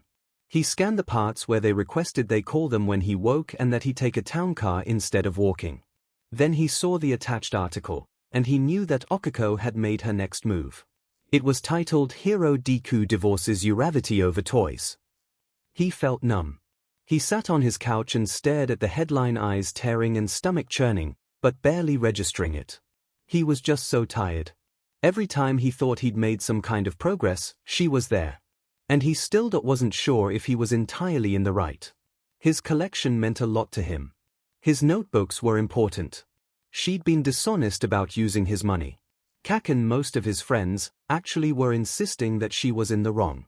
But, judging by the rising number of notifications on his phone, maybe she wasn't. Maybe he hadn't communicated well enough. Maybe he should have explained himself better. Maybe he should have taken the time to show her his notebooks. Maybe he hadn't made it clear that separate finances meant that she couldn't use his card without permission. Maybe, since his mother had been the one to insist on the prenup, she thought he didn't really care. Maybe, since he didn't give a long-winded explanation about the sentimental value of his collection, she assumed that it wasn't as important to him. And, as #down with Deku started trending, he wondered if he was overreacting. If he was neglectful and controlling like the tweet said he was. He knew he wasn't. At least, he was pretty sure he wasn't. He didn't read the article. He couldn't. His heart was bleeding and he didn't want to pry the wound open further. Besides, he had to watch his career tank in real time. "The F are you doing awake?" Katsuki grunted, shuffling out of the spare room. "It's but 1:00 in the morning. Go back to bed." "Can't," he muttered. "I gotta go in. Early." He knew keeping it vague was futile, but he had to try. Katsuki was not a morning person, and this would only make it worse. "Why the F would they call you in but not me?" he demanded. "It's a debrief," Izuku shrugged. Katsuki paused his trek to the kitchen. Slowly, he turned back to Izuku, eyes narrowed. "What happened?" he asked. Izuku didn't look up, focusing on the phone in front of him. "What do you mean?" "I mean, you're full of shit. They wouldn't call you into a debrief without me." "What's going on?" he snapped. Izuku sighed, leaning back. "It's no big deal," he muttered. "It'll blow over, and you've been dealing with my shit enough. Actually, you should probably distance yourself for a few days until things cool down." He cut off when Katsuki literally growled. "What happened?" Silently, he held out his phone, flinching as Katsuki snatched it out of his hand. He waited as the blonde scrolled through his notifications, pausing to read every now and then. He didn't need to look, he knew that Kaken's scowl was growing with each passing second. "I'm gonna tear that beach an a-hole the size of the Mariana Trench," he snarled. "Leave it," he muttered. "I have a meeting with PR. Going after her would just make her look more sympathetic. It would probably tank your ratings, too." "If your rating tanks, so does mine," Katsuki insisted. "I'm your partner, and I'm your effing friend. You wouldn't let me go through shit like this alone, so why the F would I let you? Kaken. If you spew some martyr shit, I'm gonna kick your butt so hard that you'll be shitting blood for a week. It's not martyrdom, he insisted. You going after her when she's in control of the narrative will end up with us looking unhinged. Besides, one of us has to stay afloat in the media for now. It can't be me, so it's gotta be you. He snarled, baring his teeth in frustration. If your rank tanks, then so does mine. Partners, Deku. We do this shit together. I'm not saying we don't, he cried, finally looking at him. I'm saying that you shouldn't go after her and execute whatever comically exaggerated revenge plot you just cooked up. The muscle in his jaw clenched and jumped as Katsuki ground his teeth.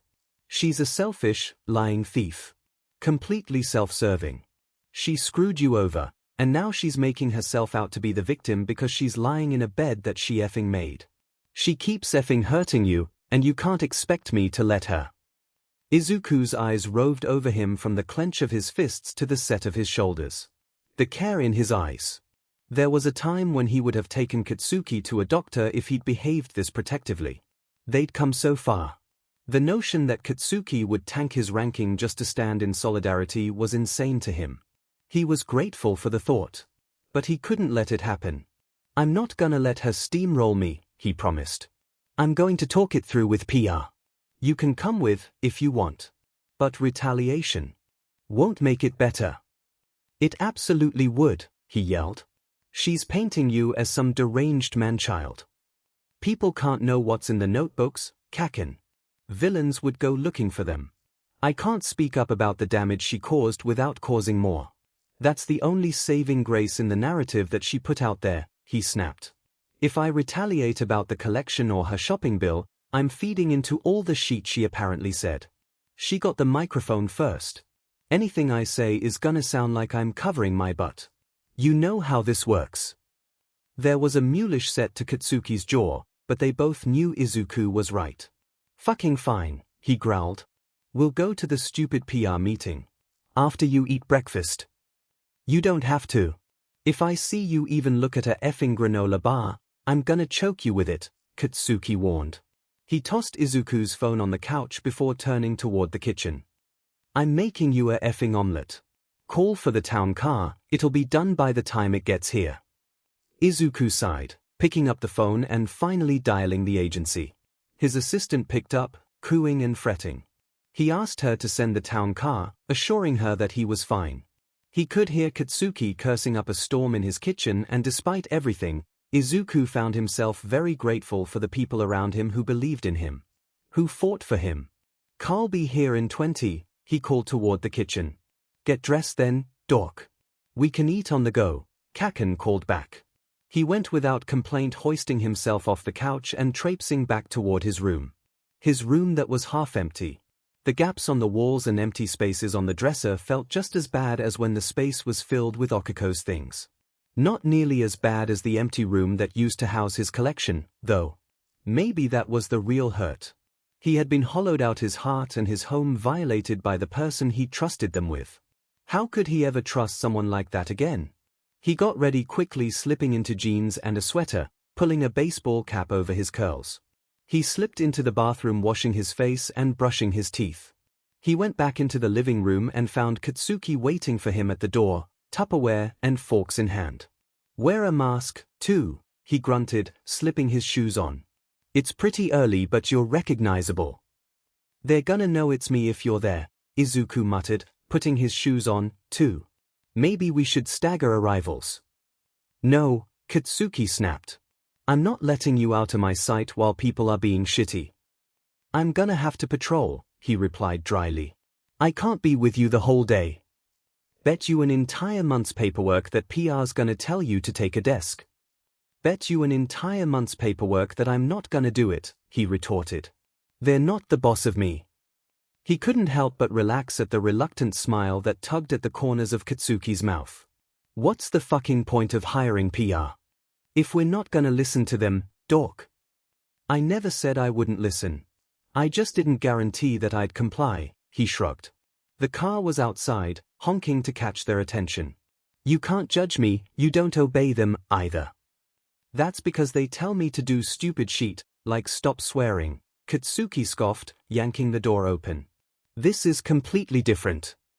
You really should stop swearing at children specifically, Izuku commented as they slid into the back seat. But other than that, yeah. It's part of your charm. Katsuki flushed, elbowing him for good measure. F you. All of me is charming. Sure, Kaken, he chuckled. A very charming nuclear bomb. He wasn't kidding, but that was irrelevant. The meeting was going pretty much exactly how he'd anticipated. Katsuki was at his side, listening quietly with a scowl. The article is ugly, one of them said. Have you read it? Not all of it, Izuku replied, tilting his head back. He was so tired. You should probably keep it that way, another piped up, smiling apologetically. I'll send you bullet points, but you don't need to read what she said. In any case, it's best that you stay off your patrol route until this blows over. The public reception is. They glanced at each other. Negative, they decided. The picture painted was unflattering. I'm not gonna hide behind my desk. My job is to be a hero, not a celebrity. They can hate me if they want to. I don't need them to like me in order to keep them safe, he argued. The picture she painted is that you're financially abusive and neglectful as a spouse. That's not going to play well on your patrol route. Acting like nothing is wrong could make it worse, too. Like you don't care, as opposed to not having something to hide. I'm perfectly content to act as miserable as I actually am. But I'm not abandoning my responsibilities because of bad press, he insisted. Katsuki huffed, sitting forward in his chair. Deku, they have a fucking point. It's shitty to get benched, but they don't trust you right now. She got to them, they see you as someone who prioritizes his own self-interest over the people he loves. Didn't stop Endeavor from being a hero, Izuku reminded them. And it won't stop me. I know the truth, and you know the truth. The rest Essie's, but if I let it stop me, then she's won. If you go out there and lose your composure, she's won anyway, the senior PR rep insisted. Heine, if he remembered correctly. Not to mention if any heroes who don't know the whole story side with her, it'll be bad news if they snub you during an emergency call, another one reminded him. Could we release a classified statement to all the other agencies in the area? Katsuki asked. I know we can't release that information to civilians, but what about other heroes? That might work for heroes who aren't on duty yet, but anyone who's already on the streets won't stop to read a PR statement, Izuku reminded him. He was weighing his options now, truly measuring the potential pitfalls of going on patrol. Unlike so many heroes, he wasn't in it for perception. He was there to protect people. Sure, he wanted people to feel hope when they looked at him, but more than that, he wanted them to survive and thrive. I'm going, he decided, squaring his shoulders and glaring their PR team down. Kaken released an exhausted sigh. If it's too much, I'll call in and get a replacement for my route. Historically, that's bullshit, Katsuki pointed out. Izuku kicked him under the table. Considering that you have a tendency to keep going until you're basically a bone dust meat sack. Gross. I'm just saying. Are you actually gonna ask for help if you need it? Or are you gonna pull your usual Deku bullshit and pretend everything's fine until you break? Izuku glared at him. I haven't done that in years, he protested. And I don't appreciate having it thrown back in my face. And I don't appreciate you not taking care of yourself and ignoring all the self-care shit you force down everyone else's throat, Katsuki snapped back. It's not just about perception, idiot. How will you feel when you're out there and people are being effing awful to you? You don't deserve that. It's my job, he yelled. I'm not letting her take that from me, too. The room fell silent, and Kaken was glaring at him, gaze searing through him. It wasn't an angry glare, it was searching. Izuku recognized that look. His partner was looking for all his tells, gauging for himself whether or not Izuku could handle the pressure he was taking on. Finally, Kaken's shoulders slumped and he scrubbed his hands across his face. Izuku had won this one. Promise, Katsuki demanded. Izuku nodded. I promise. And thank you for looking out for me. Yeah, Katsuki grumbled. Despite his earlier irritation, Izuku's heart twisted with fondness. He pitied people who didn't have friends like Kaken on their side. Get changed, loser. He sat in the locker room for a long while after he'd changed. He knew he shouldn't, that it would only bring him down, but he spent the time scrolling Twitter, watching as people who'd believed in him expressed their disappointment. He'd lost 10,000 followers in 6 hours. He knew it didn't matter. All that mattered was that he did his job protecting people, no matter what they thought of him. Still, it hurt to see. It hurt to know how easy it was for people to assume the worst of him, and to claim they'd seen it all along. At Noodle Foodle, I knew someone who cries that much had to be a effing weirdo. At Hero_Taster, imagine being a complete man-child. At Hero Deku should be effing ashamed to call himself a hero if he prioritizes junk above people. At Dynatits, yo, choosing plastic over person is whack. The list went on and on. With each tweet he read, he felt a little sicker. Okiko had made a power move relying on Izuku's better nature to claim the narrative for herself. He almost wished he'd struck first, but that's not who he was. He didn't want to see the day where his faith in people changed. He didn't want to look for the worst, he wanted to assume the best even if it ended up hurting him. He didn't want to change himself because of other people's mistakes or cruelty. He hadn't done it for Shigaraki, and he sure as shit wouldn't do it for Okiko. Sighing, he slipped his phone into his pocket and his earpiece into his ear, checking in with dispatch. Then, he made his way onto the streets, head held high. As he started his route, he could feel himself being shunned and shamed. He could feel their stares on his back as he walked, and heard their whispers. It took a few hours for the civilians to get brave, heckling him out loud as he patrolled. At first, it was from afar, yelling from across the street. Loser! One bellowed from a cafe patio. Another taunted him from an open office window. I thought only elementary school kids got divorced over toys. He didn't respond. He didn't even turn in their direction.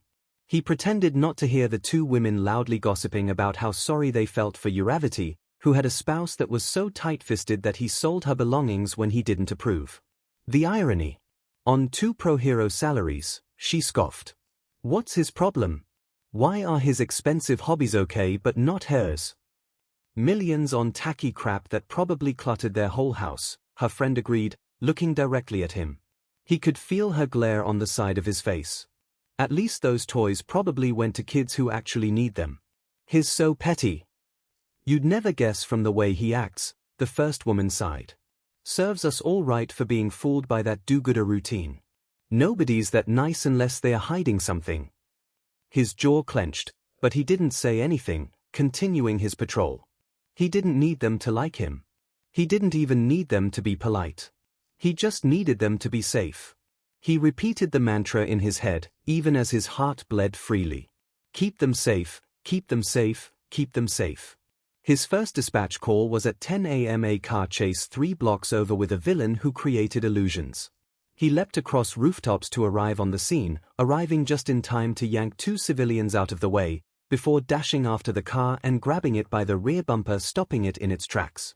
He scowled when he opened the driver's door to be met with an illusion mint condition collector's items spilling onto the street, drawing whispers from the spectators. He slapped a quirk-canceling cuff on the villain's wrist, pulling him out of the car. Nice try, he drawled. But I wouldn't let a villain go just because I like collectibles. This was the second villain who had the nerve to judge him, scoffing at him. Why not? It's enough for you to divorce someone. I'm not discussing my failed marriage with you, but thanks for your concern, he replied dully. He led the villain to the police, filling out paperwork even as officers sneered at him. He tensed when he heard the custodial officer speaking to the villain, informing him of his rights before asking, "Did Hero Deku cause you any harm in response to your illusion?" He schooled his features before he glanced over, offended at the implication. His stomach dropped at the look on the villain's face, like a brilliant idea had occurred to him. He basically yanked my effing arm out of its socket, the villain wailed, clutching the arm in question. It was complete bullshit, of course. Izuku had taken his upper arm to guide him out of the car, only using as much force as was required to remove him from the vehicle. And when he stopped your vehicle, did you sustain any injuries in the chase? I thought I was going to die, the villain declared. I'm almost positive that I have whiplash. He's barbaric. The officer looked over at him, scowling. Would you like to file an excessive force complaint with the Hero Commission? She asked. What will that do? The villain asked. I'm scared he'll retaliate. It won't mitigate your sentence for any crimes committed, but it will entitle you to compensation upon your release if he's found to have unnecessarily endangered or injured you. And if he attempts retaliation, he'll have his license suspended. When the officer looked back over at him, it looked like a threat. Like if he tried anything, she would make it her mission to bring him down. He didn't react. He hadn't done anything wrong. He simply handed the paperwork back to the officer who'd handed it to him, Officer Kaneko. They'd worked together on a joint task force before, and they were friendly acquaintances. He, at least, looked concerned. Are you all right? He asked quietly as he took the clipboard. No, he replied with a grim smile. But I don't need to be okay to do my job. I have faith it'll all sort out. Take care of yourself, Kaneko said. I figure that tabloid doesn't have the whole story. Don't let people who don't know the truth bring you down, all right? Tabloids will publish anything to make sales.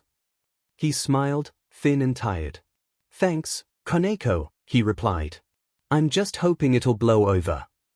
He left the concerned officer in his wake, tuning out the custodial officer who was explaining the hero complaint process to the histrionic villain. He knew the commission would rule in his favor, especially once medical reports came in. There was no need for him to stew on it. Instead, he went looking for the civilians he pulled out of the car's way. He found them a young couple being interviewed by a sensationalist reporter from a network more focused on celebrity news than true news reporting. They looked perplexed by whatever she was saying, casting disconcerted glances at each other. He approached from behind the camera, his heart lightening when the blonde woman caught sight of him and brightened. Her girlfriend was speaking into a mic, words halting and confused. I don't understand, are you hoping that I'll be angry that Deku just saved us? My fiancé would be a pancake if he hadn't intervened. But you have to admit, his interference was reckless, the reporter cooed. Witnesses say that he shoved you out of the way and kept running, failing to even check on your well-being. Well, he was in the middle of a car chase, the blonde one drawled. But he came back when he was done, so I think he's done his job pretty well. We're not dead, and I assume the villain was caught. The camera swung around at that, capturing him in all his miserable glory. Hero Deku, the reporter exclaimed, turning her mic toward him. Your colleagues have expressed concern that your reactions in situations that don't go your way is not only infantile, often with extreme emotional outbursts, but also a detriment to your judgment as a hero. What do you say to the rapidly growing sentiment that your judgment in crisis can't be trusted? He forced himself not to flinch. I appreciate your questions and understand that you're doing your job. However, I'm currently on duty and in the process of following up with the victim of a villain incident. Please forward your questions to my PR team, and I'll be sure to answer them if I deem the question appropriate. And how will you deem it appropriate? The reporter asked with a simpering smile and a cloying note in her voice. He smiled, small and tired. I understand that my personal life is currently on display. But it is personal, and at least on my end, I intend to keep it that way. It's no longer personal if Uravity and other heroes express their concern for your ability to make decisions in difficult situations. That's a matter of public concern. Uravity is entitled to handle the situation however she sees fit. I am choosing to keep my personal life separate from my work, even if the people around me do not, he explained, tone exhausted. Your reluctance to provide comment or rationale is hardly reassuring, the reporter needled. Izuku looked her dead in the eye, and she faltered. He'd always worn his emotions on his sleeve. He was known for it. It must have been jarring to see him so blank. But that's how he felt. Blank. Hollow. Tired. Until such a time that the commission deems me unfit to be on duty, I intend to continue protecting civilians in public and protecting my heart at home. I'll thank you to respect that decision and allow me to do my job by checking on the welfare of civilians that were recently in the path of a dangerous car chase. Preventing me from ensuring their welfare is not only unprofessional but dangerous. Please stand aside. There must have been something in his voice or his face that told them they'd found his line. They stepped aside, the reporter stepping out of the camera's way. Apparently, they'd be recording him whether or not he gave a statement. "Good morning," he greeted the couple, pulling on a smile. It was small and tired, but genuine. "I'm sorry your morning was disrupted. Were either of you injured during the course of the incident?" "Just a couple scrapes," the brunette fiancé assured him, returning his smile. "You got there just in time, thank you." "I'm glad," he replied. He popped open a sleeve on his utility belt and pulled out 2 business cards. "But, if you find yourself with any injuries or property damage in relation to the incident, please reach out by any means on this card. We'll send you a form to request medical or property reimbursement from the state, and our agency will sign off on it." "Thanks," the brunette smiled, taking the cards and passing one to her fiancé. "I think we're set, though." "Then one last order of business," he said, smiling a little brighter. He was glad they weren't hurt. He'd been a little frantic. He opened his comms. "Dispatch, I'm taking civilian information from a villain incident, called in at 10 a.m. "Thank you, Deku. Please have them state their names and date of birth," the dispatcher replied. He repeated the instruction to them, and they replied polite and concise. When he was finished, he thanked them for their patience and reminded them they could call his agency for any questions or claims regarding the incident. He turned to leave then, ready to flee the camera that had been trained on him since he arrived, but he was interrupted, the blonde fiancée running to catch up with him, calling his name. She rubbed the back of her neck, lowering her voice as she flushed with embarrassment. "I'm a big fan. Do you think you could sign the card?" she asked, holding it back out to him. He smiled, taking it and pulling a pen out of his pocket. He scribbled his name over the face of his logo. "Thanks for believing in me," he murmured. "It means a lot." They waved as he left, bouncing off the brick walls of the buildings to climb onto the rooftops. It was only 11 a.m. and he already needed a break from the uninformed judgment and critical eyes. He was so tired. "Deku," Katsuki growled over comms, making him flinch. "What the F dash?" he demanded. "What's wrong?" he asked, already alert. "A villain reported you for excessive force," he snapped. "What the F dash?"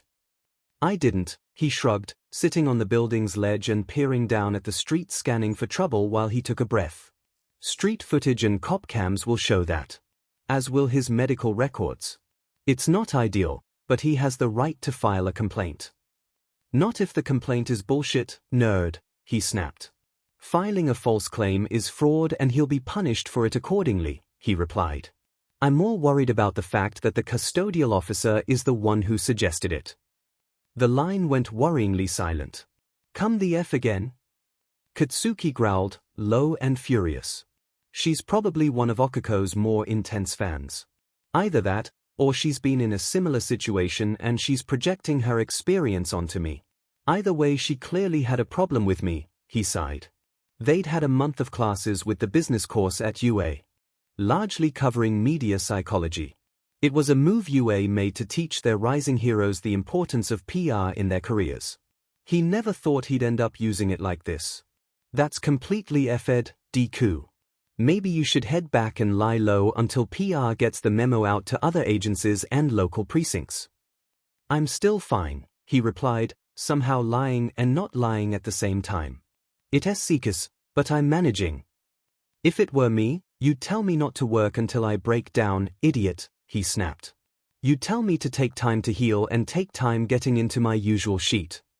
He had a point, and Izuku knew it. "If it gets any worse, I'll call off." "Who's on call?" he asked. "Shitty hair," Katsuki replied, gruff and annoyed. "I have desk for the rest of the day, so effing call me if you need something. Don't do your usual suffer in silence bullshit." "Yes sir, dynamite, sir," Izuku drawled. He could practically see Katsuki flipping him off. "I'm going back down to street." "Deku, I mean it," he said, soft and serious. "If you need anything, I'm in your ear if you need me." His heart clenched warm with the knowledge of how much Kaken cared. "I will," he promised. A moment later, he was scaling back down to the ground to resume his patrol. He took a few more dispatch calls, one villain knocking over corner stores and another stealing cars with a shrinking quirk, turning them to the size of a tic-tac and stowing them in his pocket. He dealt with them swiftly, leaving as little room for ambiguity as possible and resuming his patrol before anyone could get in his face. He just wanted to get through it. Do his job and go home. Protect people, then take care of himself. His last dispatch call came at 1 p.m. He was called to an apartment building, where a little girl accidentally activated her quirk, liquefying an entire brick wall and causing a collapse. He arrived first on the scene, only stopping to ask the responding officers how many people were unaccounted for before moving in. There were 3 people lost in the rubble: a kindergartner on the first floor, a 36-year-old mother of 2 on the 4th floor, and a 19-year-old computer programmer on the 10th floor. He worked his way from the top down, knowing he couldn't shift the rubble without support. He could hold some of it still with Black Whip, but the further down he went, the more unstable it would be.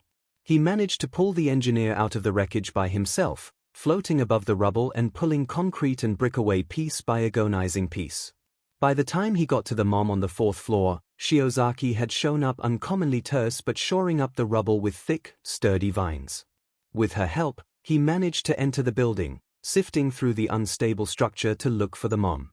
He floated her back out when he found her, carrying her to the medics that had congregated at the police line. "Can you show me a blueprint and where the girl was before the collapse?" he asked.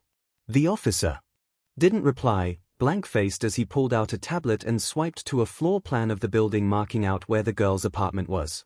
She'd gotten away from her mother as the building collapsed, running back inside to save her cat, not knowing that her mother had let the cat out when she'd come home from work.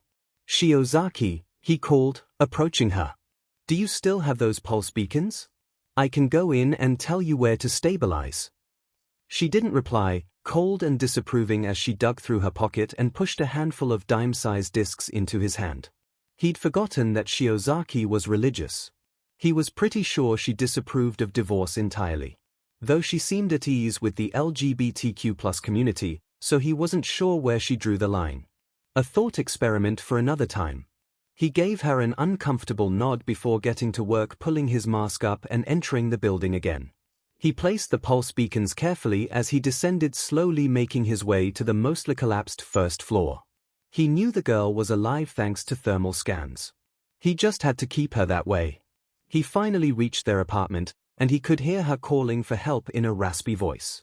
She'd probably inhaled dust from the rubble, and there was a good chance that she was injured. "Keiko," he called, voice modulating through his mask. Her volume increased, calling out for help. He heard the rubble shift. "Keiko, honey, you need to stay still for me, okay? Help me," she sobbed. "Please, help me." "I'll be right there," he promised.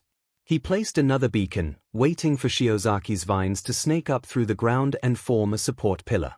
He was pretty sure she was nearing her limit, so he had to be judicious about where he placed the next one. Carefully, testing each step before he took it, he crept toward the girl, who was right on the other side of a partly collapsed wall. Her leg was pinned under a metal pipe that was wedged beneath furniture that had fallen from the floor above. She was lucky that she hadn't been crushed by the wooden rocking chair that had her trapped. He finally made his way to her side, taking in her panicked face. "Hi, Keiko. I'm Deku."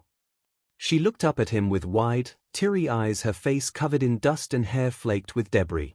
Please help," she sniffled. "That's what I'm here for," he promised. "I'm going to put this mask on you so that you can breathe better, all right?" When she nodded, he peeled his mask off to put it on her instead. "Are you hurt?" he asked softly. "And my leg," she sobbed. He looked closer, repressing a wince at the unnatural angle. "And I feel sick. Probably a head injury." He felt at the back of her head, finding a contusion on the side of her head that felt painful. "Okay," he smiled. "I need you to stay still while I get your leg out. Then I'm going to bandage you up and get you out of here, all right?" She nodded again, and he set to work placing another pulse beacon. He turned his comms on. "I'm with Keiko," he told her. "The building's unstable here, so you should refocus some of your vines on this section." "Heard," she muttered. He waited until he got confirmation, watching as her vines crept through crumbled windows and cracked floors to stabilize the room. 4-point stabilized, Deku. Let's get you out of here. He smiled down at Keiko, soft and reassuring. He moved the chair, then a chunk of concrete, then finally freed Keiko's leg. He pulled a splint bandage from his belt, a design of Mai's based on Aizawa's capture weapon. He wound it around her leg before activating it, watching the material go rigid. Then, gently, he pulled her free of the remaining debris, hefting her into his arms. It was then that he noticed the battered All Might plush. "Hey," he grinned. "All Might's my favorite hero." "You said he taught you to be brave," she sniffled. "You're my favorite, so I thought he might make me brave too." "Well," he replied, heart warm. "You've been very, very brave today. You're doing great, Keiko." "We're almost done," he promised. He crept back toward the entrance, Keiko clutched in his arms. He was extra careful to test each step, watching the floors and walls for collapse. He saw it too late, gas dripping out of a ruptured portable camp stove, a puddle oozing toward flayed open wiring that had come down with the walls. "Shiozaki, fire," he called. But the gas had already caught, jumping toward the crumbled ceiling where Shiozaki's vines were shoring up a collapse.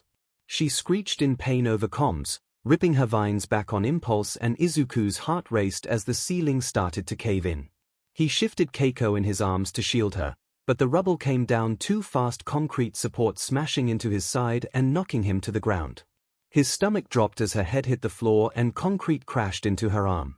He rolled on top of her as the rubble fell, shielding her from the worst of it. But she'd already had a head injury, and the impact with the floor had knocked her out. He needed to get her out of there, now. "The building's coming down, I have to smash my way out," he told her. "I can shore it up again," Shiozaki protested. "Keiko got hit by falling rubble, she's knocked out and her arm and leg are broken," he argued. "She can't afford to stay in here. I'm going." He powered up one for all, pushing off the rubble that had fallen on top of him and hoisting Keiko back into his arms as he went. The All Might plush was still wedged in the crook of her elbow.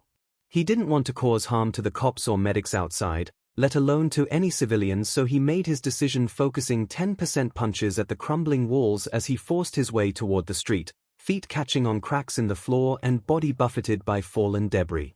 He gasped and coughed against fresh air as he finally busted through the outer wall, stumbling onto the street with Keiko clutched to his chest. "Medic," he gasped, stumbling toward the nearest ambulance. Keiko's mother ran toward them, crying her name as Izuku settled her onto the gurney. "My baby," she sobbed, brushing hair away from Keiko's face. Izuku focused on the paramedic, describing her injuries as best he could as pain lanced up his side. He turned back to Keiko, unfastening the mask from her face. "Why isn't she waking up?" she wailed. Izuku's eyes turned to her, and he spoke softly as he explained what had happened. He watched as he spoke, heart clenching as her gaze pulled back to her daughter, prone on the gurney. "She was awake when I reached her, but we had a complication that resulted in a ceiling collapse. She hit her head, smack." His head snapped to the side, cheek burning where she'd reared back and slapped him with all her strength, crack ringing like a gunshot despite the commotion. His heart raced in shock, blinking as he caught up to the pain burning across his face. She brandished the All Might plush at him furiously. "Complication," she screamed, slamming her fists against his chest. "You saved a stupid All Might doll. My daughter needed you and you killed her." He paled, his heart breaking. The cameras flashed. He couldn't breathe. Izuku had no idea how he made it back to his agency.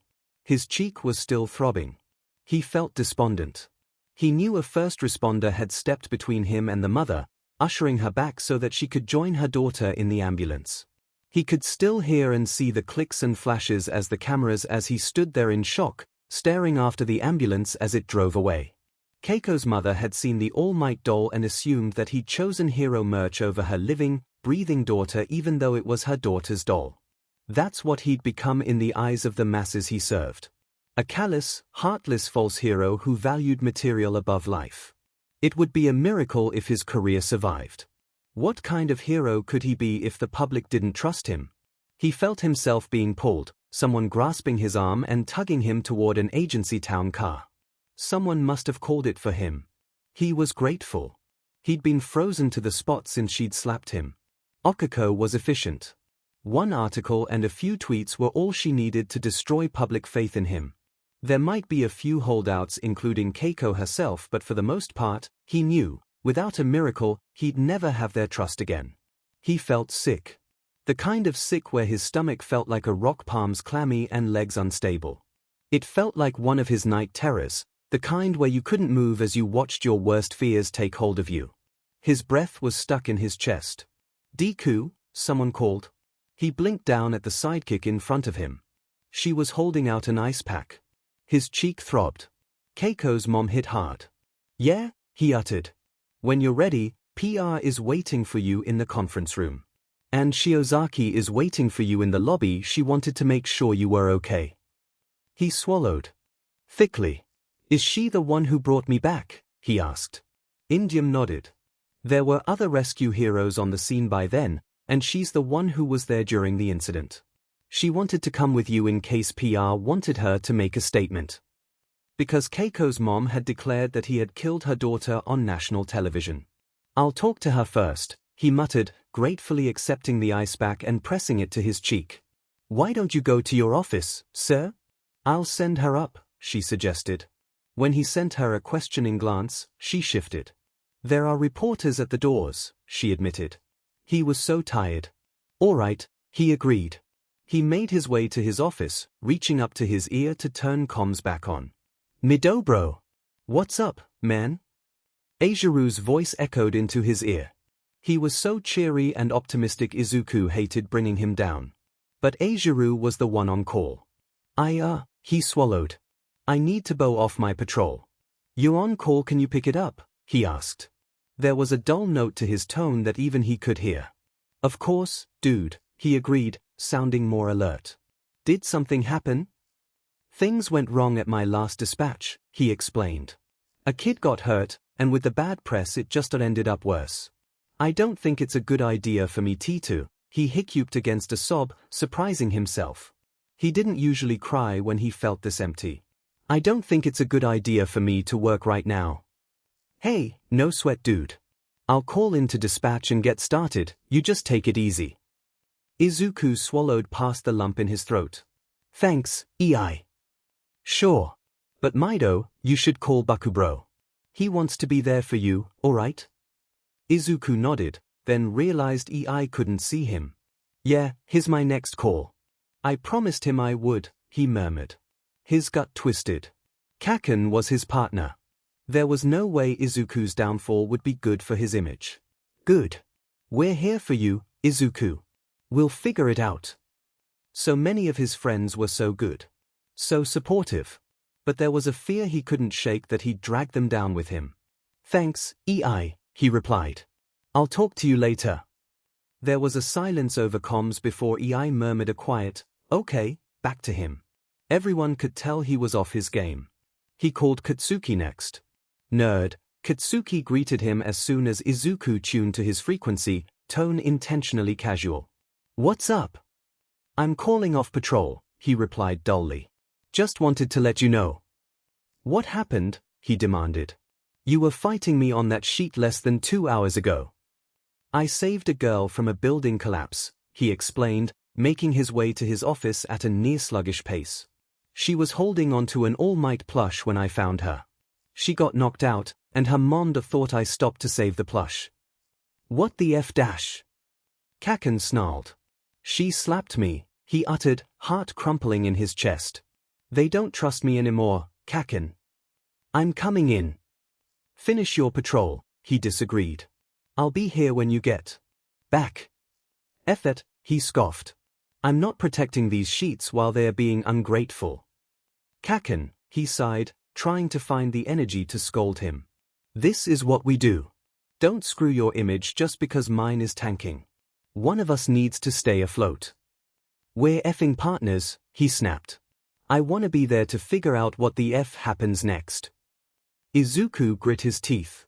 That wasn't an unreasonable ask, but he didn't like the idea of his problems interfering with Kaken's work. Fine, he huffed. I'll table the PR meeting for after your patrol. I'll meet with Ibarra in the meantime. The Vine version? Why the F? She was on the scene, he replied, finally getting to his office door and letting himself into a space that was his. She was shoring the building while I rescued. And she just let some fuckhead slap you? She was trying to let the building down easy after I smashed my way out, he replied. I don't think she noticed what happened until she started yelling at me.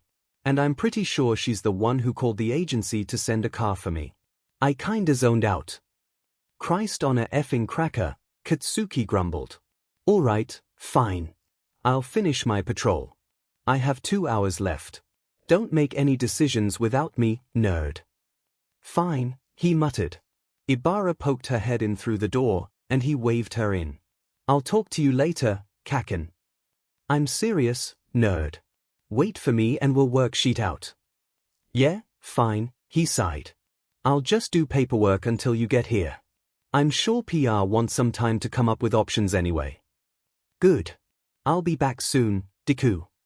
He made a non-committal noise and clicked his comms off, pulling his earpiece out as Ibarra sat across from him. Thank you for helping me get back, he said. Is there anything you need from me? Midoriya, she uttered, face twisting. Is your face all right? It will be, he replied. I've been hit harder, and she was just scared.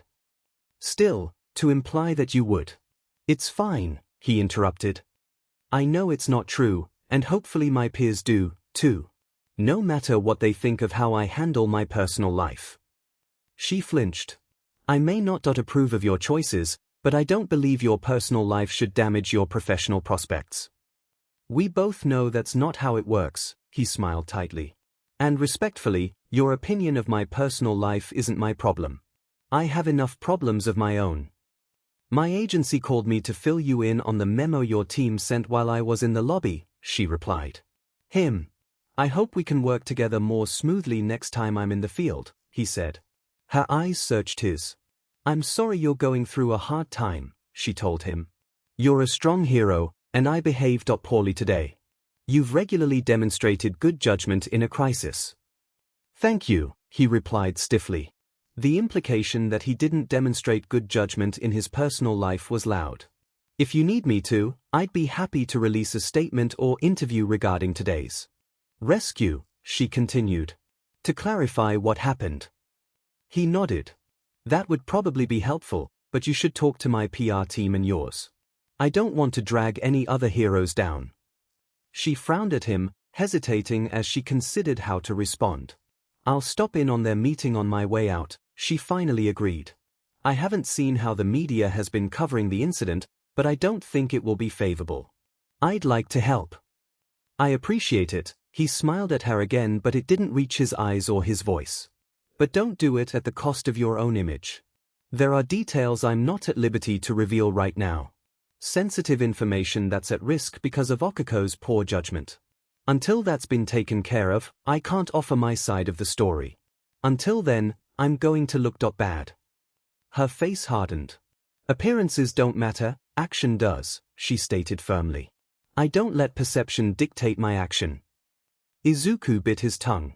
She clearly did, just not in the way she thought. She'd let her perception of him dictate her behavior before she'd had all the facts. So had everyone else, though. He couldn't fault her for working with the information she had. Well, thank you, he allowed, settling back into his chair. He was tired. Now, if you don't mind, I'd like to get a handle on the media coverage before I decide on next steps. She nodded, rising from her seat. Take care, Midoriya, she said before sweeping from the room. There was something in her voice, a hint under the sanctimonious air that felt like a condolence. A requiem for his career. And even though he wanted to shout and scream that he wasn't done yet for now, he had to take the hits. Videos of the incident were everywhere. It had taken less than an hour for it to go viral, him laying Keiko on the cot, all Mike plush in red, white, and blue plain view. They'd caught the moment when he'd turned to her mother to explain, just for her to wind her hand back and let it fly. The cameras hadn't picked up what he'd been saying to her, but the hit was hard enough that it was caught, as was the mother's accusation. If he'd been a split second faster, Ibarra would have been ready for the flames. Or he would have been able to dodge the falling concrete. He could have done more. He could have. Most other heroes were choosing to remain silent on the matter, likely because they'd read the release sent by his PR team. He didn't look at the ones who did speak up. He didn't want to know which of his peers had turned their backs on him. Not now, at least. He didn't think his heart could take it. Instead, just like he promised, he called his PR team to let them know he was waiting for Kaken to come back, then settled in to finish his paperwork. 20 minutes in, he turned his phone on silent. So many people were texting him, and undoubtedly tagging him on social media, that it nearly vibrated off of his desk. He didn't want to look. He wanted to completely uninstall Twitter and Instagram. Completely. He knew that wouldn't fly, though. He wanted to go home. Hey, Kaken's voice came from the door, and the relief he felt as he stepped into view was visceral. It curled through his entire body as the blonde approached him, and it felt like he could finally feel again.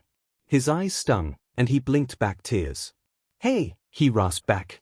Katsuki skirted the desk to stand by his chair, wrapping his arms around Izuku's shoulders so that his face was pressed against his stomach. Awkward, but comforting.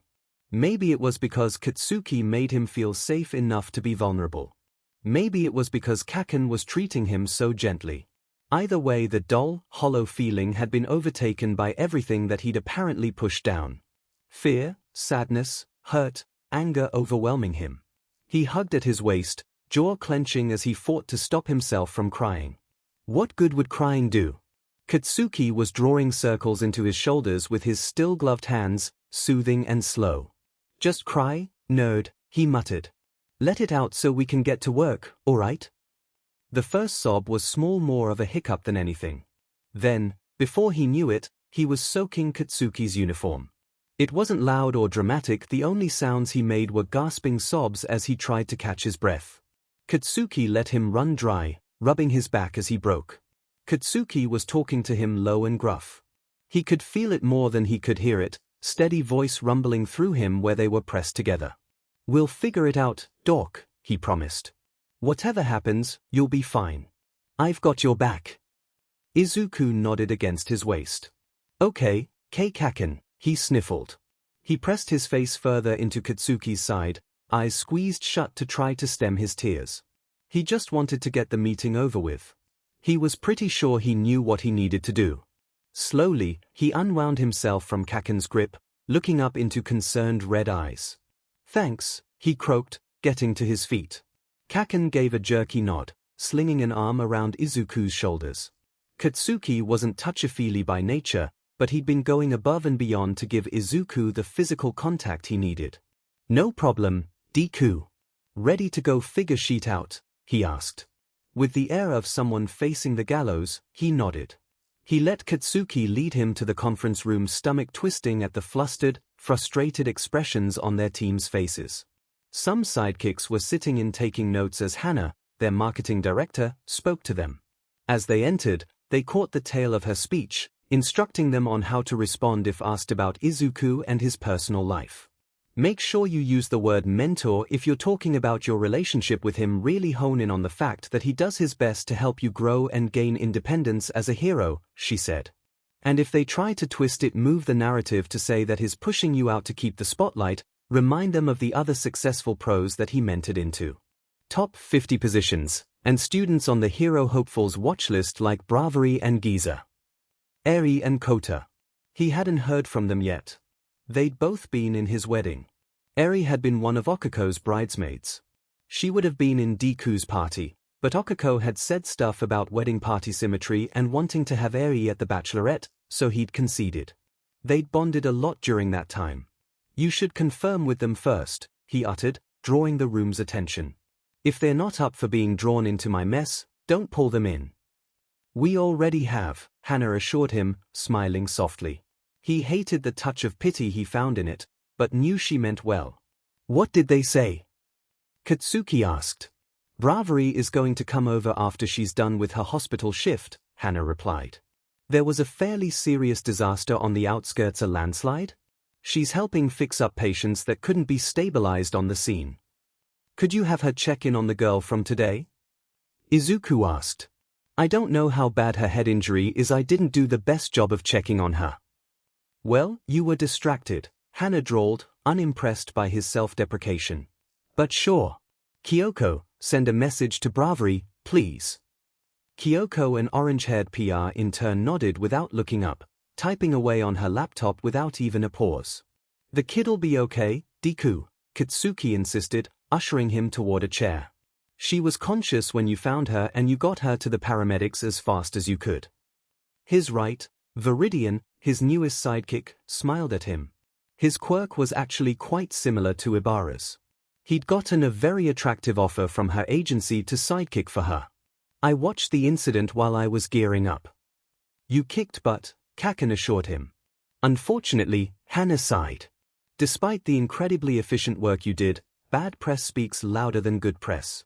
It sells more, and that means the media focuses on the negative because it creates more buzz. Izuku nodded. He knew how it worked. He knew that people tended to quietly enjoy satisfaction and loudly enjoy disappointment. He knew people hated to admit they were wrong, too. So even if he did turn the narrative and climb his way out of this hole, it was unlikely that he'd ever fully recover from the downfall. That's just how it goes, he sighed. Kaken clapped him on the shoulder as he took his own seat, as close to his side as possible. Our hands won't be tied for long, nerd. Relax. It wasn't like Kaken to be optimistic. That was usually his thing. He appreciated that his partner was trying to pick up his slack. He might have even believed it, voice calm and eyes filled with their usual fiery confidence. It was tinged with anger and frustration, but it still promised victory. He hoped this wouldn't be the first time he truly let Kaken down. If you say so, he allowed, forcing a wavering smile. He probably didn't look very reassuring, eyes red from crying and smile tremulous around the edges. He was supposed to be the hero people could rely on. The person who would save everyone with a smile. How could he be that person if he couldn't even smile properly? What if he was ruined forever? For now, our priority is damage control, Hana stated, starting the meeting. Until your notebooks have been secured or officially deemed destroyed, we can't exactly go on the offensive, and they're the only part of this that Uravity hasn't already spun in her favor. She has at least enough common sense to not bring them up and further endanger her colleagues. Small mercies. That hasn't stopped her from lying her butt off about everything else, Katsuki huffed. Is there nothing we can do to twist that sheet back? Hana sighed, pinching the bridge of her nose as she leafed through the morning's article, highlighted and sticky noted to death. No matter how you spin the collection or the misuse of your personal funds, she's got the jump on your narrative, she said, glaring at the pages as though they could speak. Another rep nodded, speaking up. If you try to explain your collection, it's already been spun as toys that take priority over people. If you bring up the items she purchased with your money without permission, she's already gone to the people to tell them that you're financially controlling and that while your prenup stated separate finances, you gave her free rein for joint purchases. According to her, the prenup was supposed to be a formality to protect both parties, and it quickly became a way to prevent her from the things she enjoyed if you disapproved. We, of course, will work to turn that narrative around, but we don't want to risk her escalating, Kyoko said, not looking up from her laptop. She might be an intern, but she was a prodigy. She was hired for Kaken's side of PR specifically. It didn't bode well that she was working on Izuku's issues. All we can do in the meantime is try to stop it from getting worse, Hana agreed, apologetic and frustrated. She'd done such an amazing job with his image, it must be awful to see her work go to pieces like this. But she was a friend and wasn't upset with him. She'd made that clear as soon as he'd contacted her the day after it all went down. He could feel Kaken staring at the side of his head, waiting for him to say something. Anything. But he didn't know how to keep it from getting worse. What have you got? Katsuki asked, turning away from him. Every option you've thought of, no matter how stupid. He doesn't deserve another minute of this sheet. He let their voices wash over him as they talked about the master plan, noting which heroes had reached out to offer support and assistance, how they would respond to press inquiries, and Izuku's options for maintaining his hero work. Maybe he could keep patrolling, stick to business as usual to show that he felt confident in his decisions. The public would devour him. If he had any emotional cracks, they'd pry them open. If he acted like nothing was wrong, they'd demonize him. They didn't trust him. Maybe he could only take dispatch calls and have other heroes cover patrol routes. That way he'd be removed, but still close, and he'd be able to show that other heroes supported him. Civilians could react negatively to his presence in crisis situations. They could also accuse him of offloading his responsibilities on other heroes. Maybe he could exclusively take large-scale missions. That would keep him off the street without stopping his work entirely. That would just tire him out, and the public would see it as avoidance, and any mistake he made would be dissected to death. There were offers from foreign agencies to do joint work. He could take one of those for a few months. 10 of them had been rescinded in the last 2 days. They didn't want bad press. "I need to take a leave of absence," he intoned, tone dull and eyes wet, threatening to spill over. He'd wanted to keep this one thing. He'd tried to keep it one thing she couldn't take from him. He'd been naive. "Bullshit," Kaken spat, turning to glare at him. "Don't let her chase you off, goddammit." "Katsuki has a point," Hannah said. "There's a difference between taking some desk days till things cool down and taking an actual leave. This morning we wanted you to take desk days." "I don't really have that many options," he replied. "This isn't going to blow over, even if the notebooks are found. If I take a leave, I can come back in a few months and phrase it as a reflection PRD. Give my side of the story in a more measured way. They'll think you're running. They'll think she's right." Katsuki snarled. "The alternative is to keep working when they don't trust me, Kaken. That could put them in danger. If they refute my directions in a crisis or impede me during an incident, they could get hurt. No matter how much I love my career, no matter if I'm not at fault, I can't put them at risk.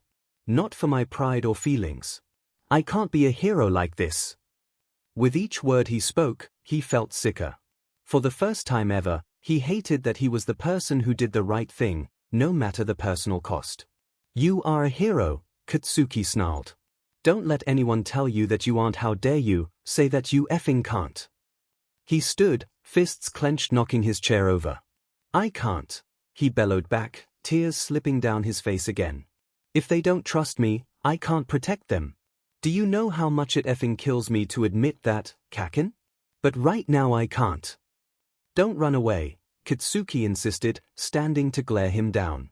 "Give me a better option," Izuku pleaded, crying harder in sheer frustration.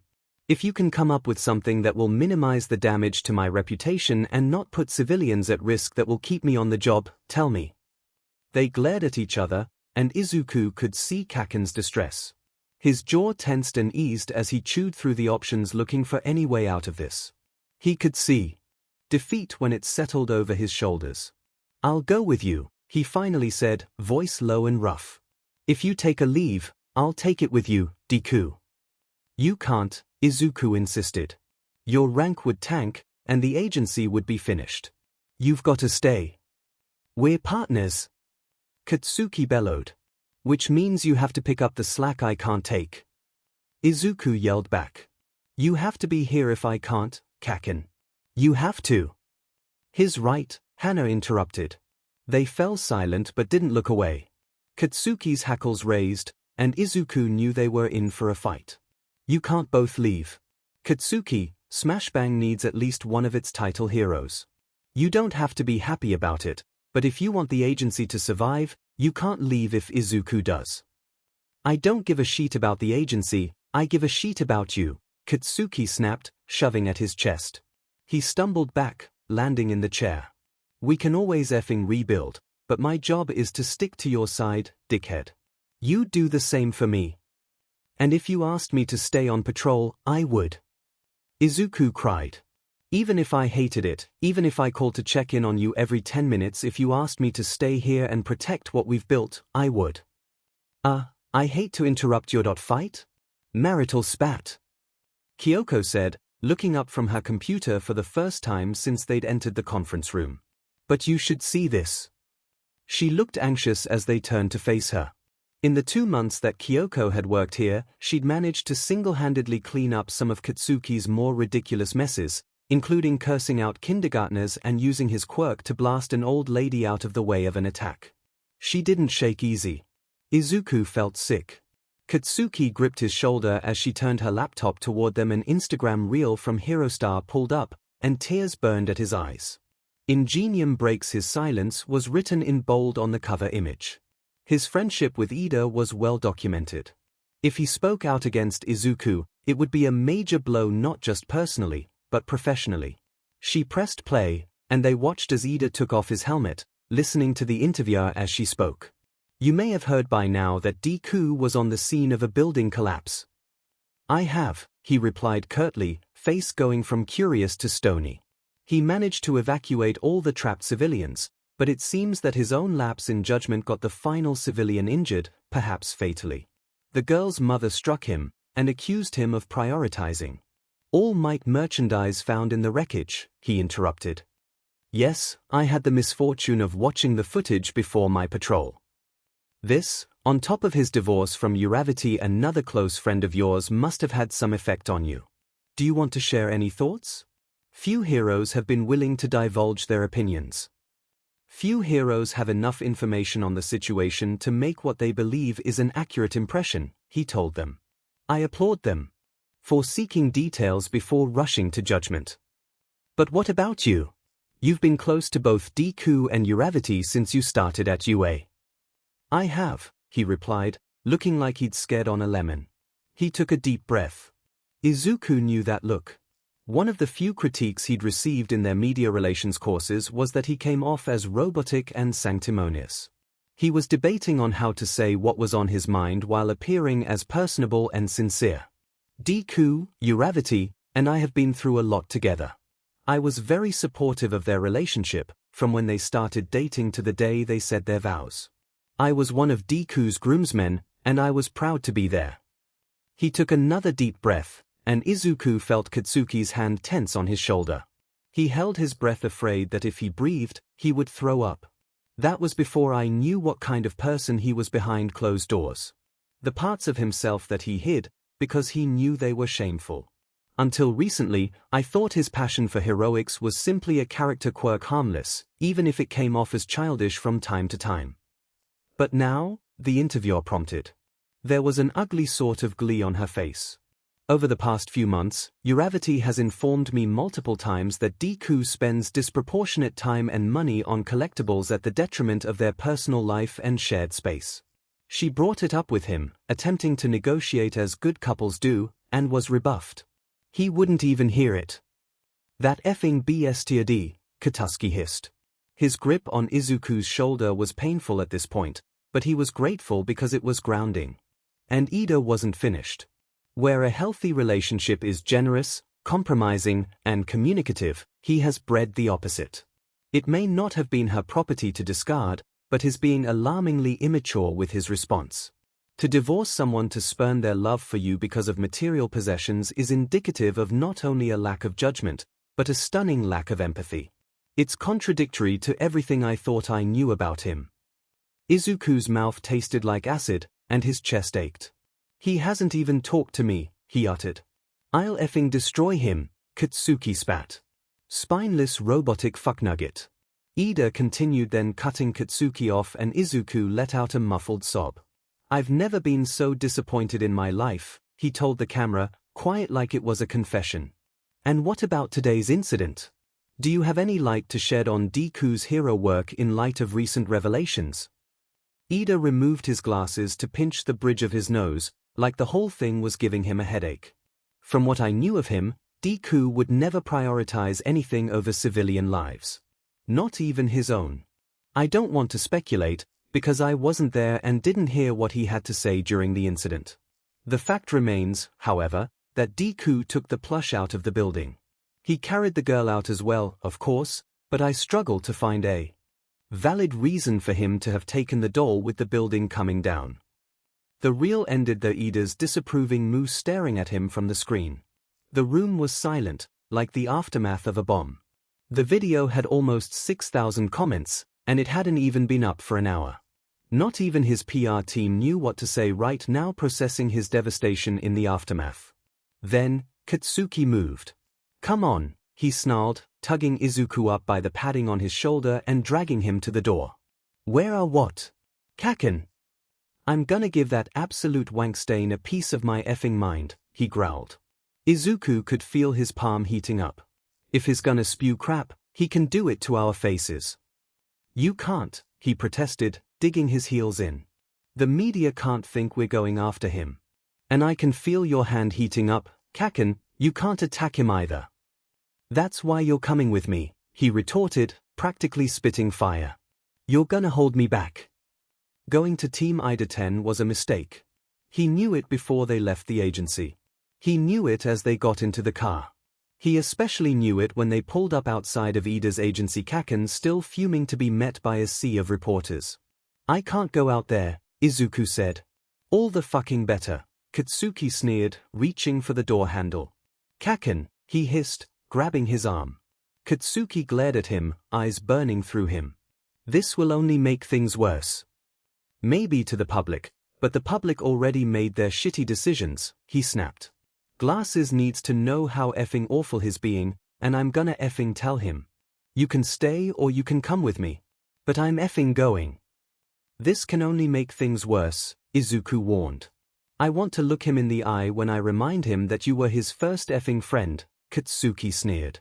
When I remind him of all the times you've gone to bat for him, just for him to let you down when you needed him. He yanked out of Izuku's grasp and fled the town car, Izuku grasping for his sleeve as he stumbled after him. He tried not to flinch as the cameras turned toward them, flashes blinding them in the declining daylight. Katsuki pushed forward, snarl twisting his lips as Izuku grasped his arm and tried to pull him back. I told you, it's not worth it. Izuku hissed. He could hear them shouting questions at him. Was he here to explain himself? Was his friendship with Ingenium over? Was he here to retaliate over Ingenium's valid concerns? Why are you holding Dynamite back? Are you afraid that a confrontation between Ingenium and Dynamite will reveal the truth? Do you feel that the Smash-Bang partnership is at risk?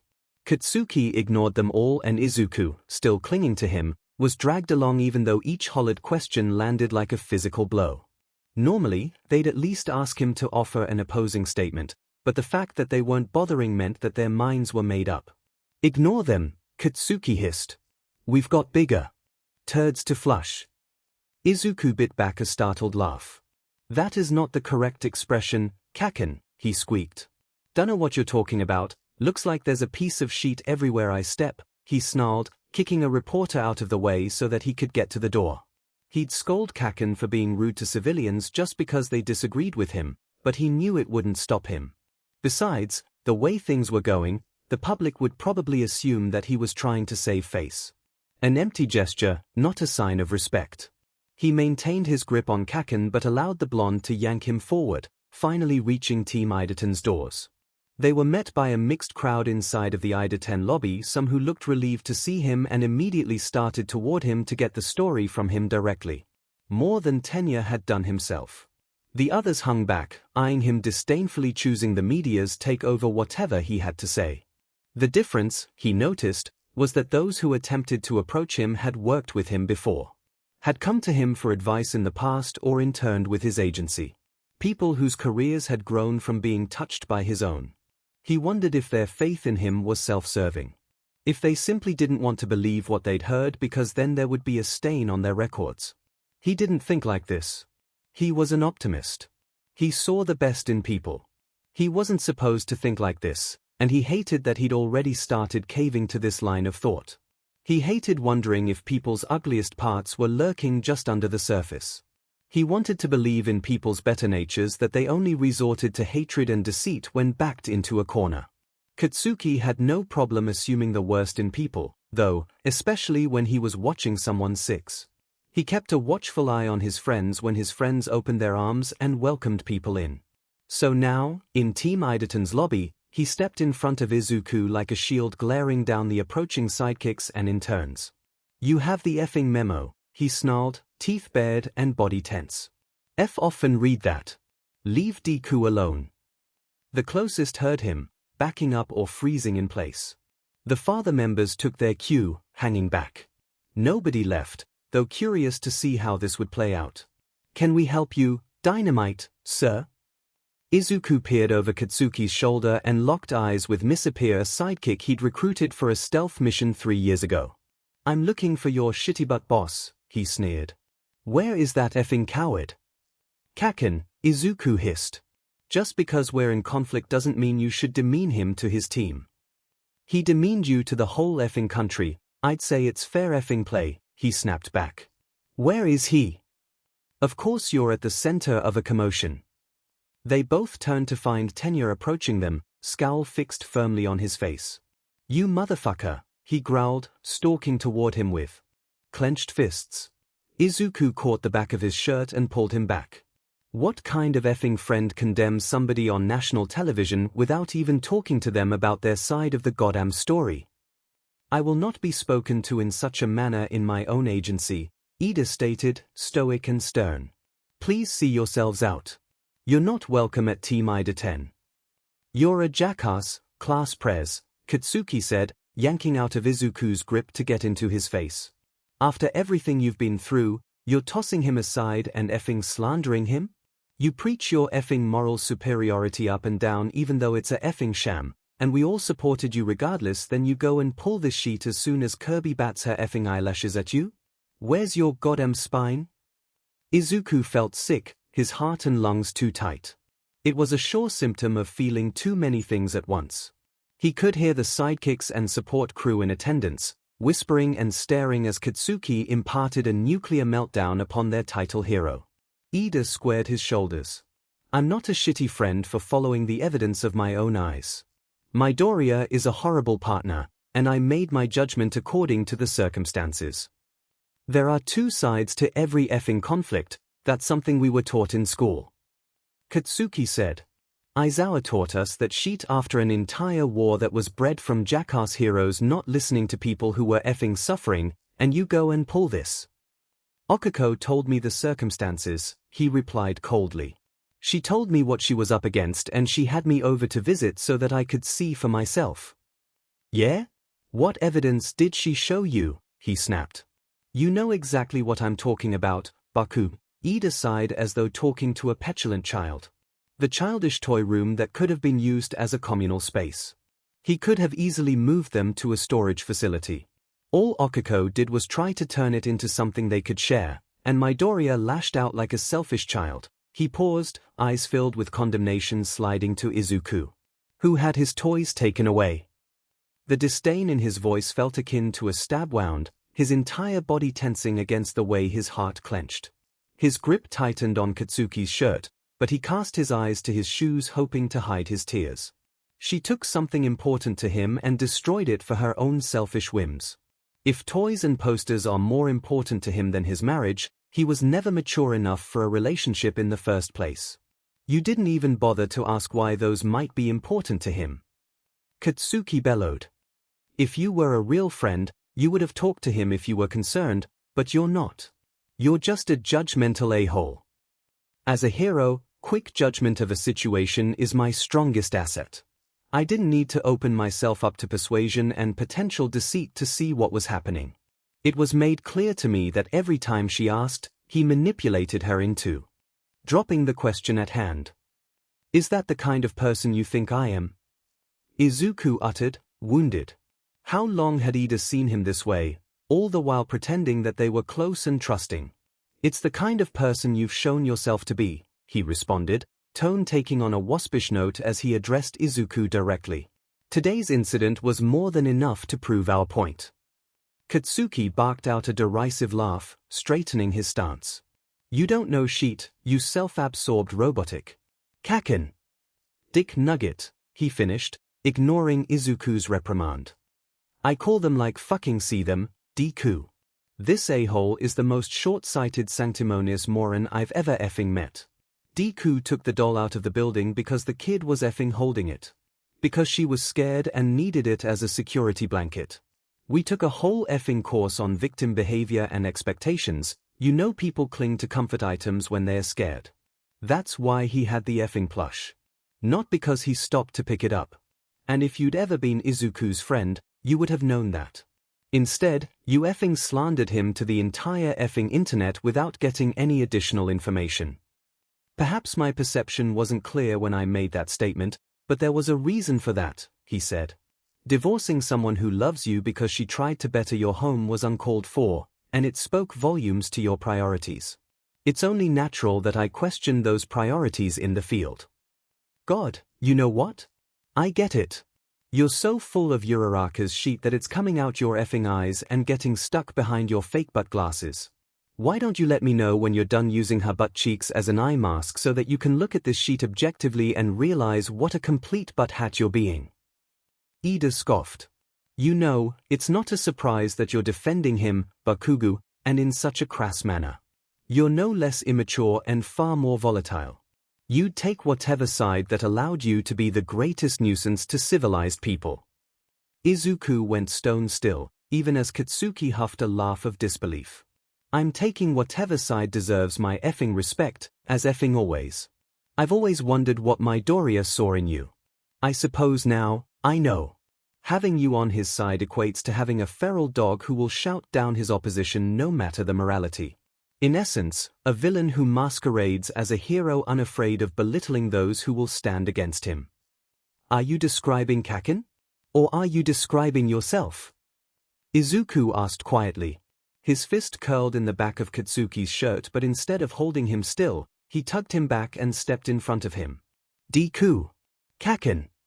Behind him, the blonde's mouth closed with an audible click.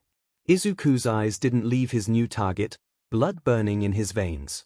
A villain who masquerades as a hero unafraid of belittling those who will stand against him, Izuku murmured as he stepped forward. To be clear, you are the same hero who tried to murder a villain before you got your provisional license, aren't you? I was a student, and I learned from that incident. I can't say the same for you, Ida scowled. Furthermore, that incident is under a GG order. That expired 2 years ago, Izuku replied. Ida paled. I'd never use that against you, though. You were going through horrible shit at the time. I just think it's hypocritical to say that Kaken has a villainous disposition when you've committed actual villainy, don't you? You're out of line. I'm not, he snapped. I've been beside you through all of your actual F-ups, like the time that you scolded a victim for distracting you while she was having a panic attack. She was impeding. She was a victim. She was scared and frozen and you berated her instead of calling for backup to escort her out of the danger zone.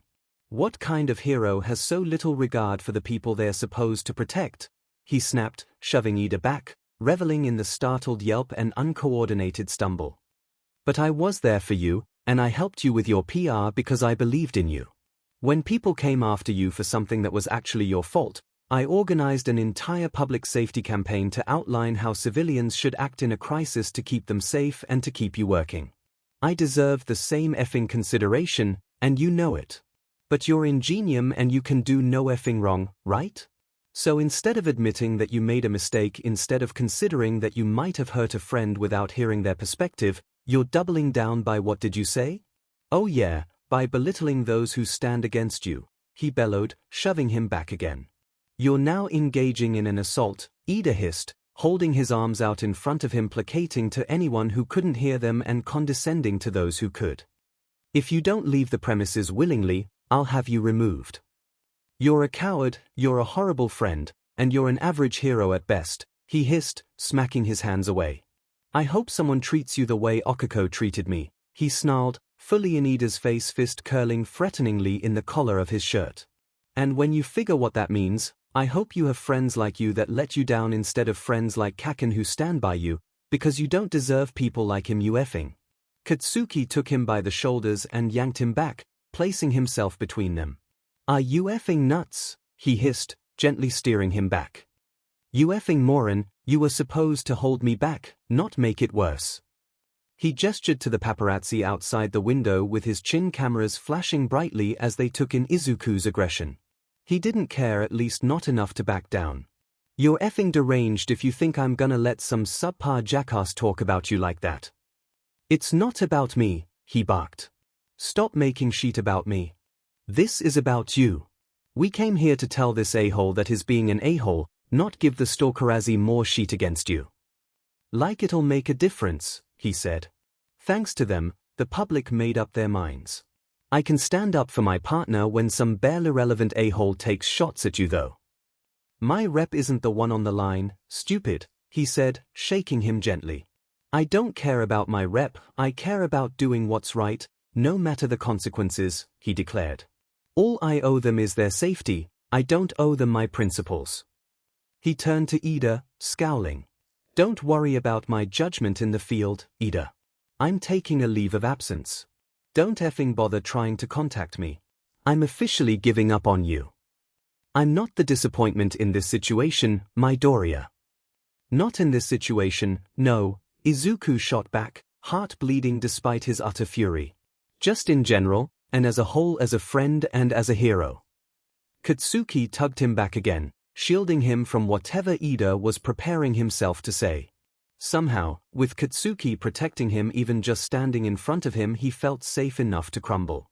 His lip trembled, eyes watering as Kaken's frame hid him from Ida's disparaging glare. Talk sheet without knowing all the facts again, and I'll effing shower the media with your receipts, glasses, Katsuki warned, already pulling Izuku toward the door.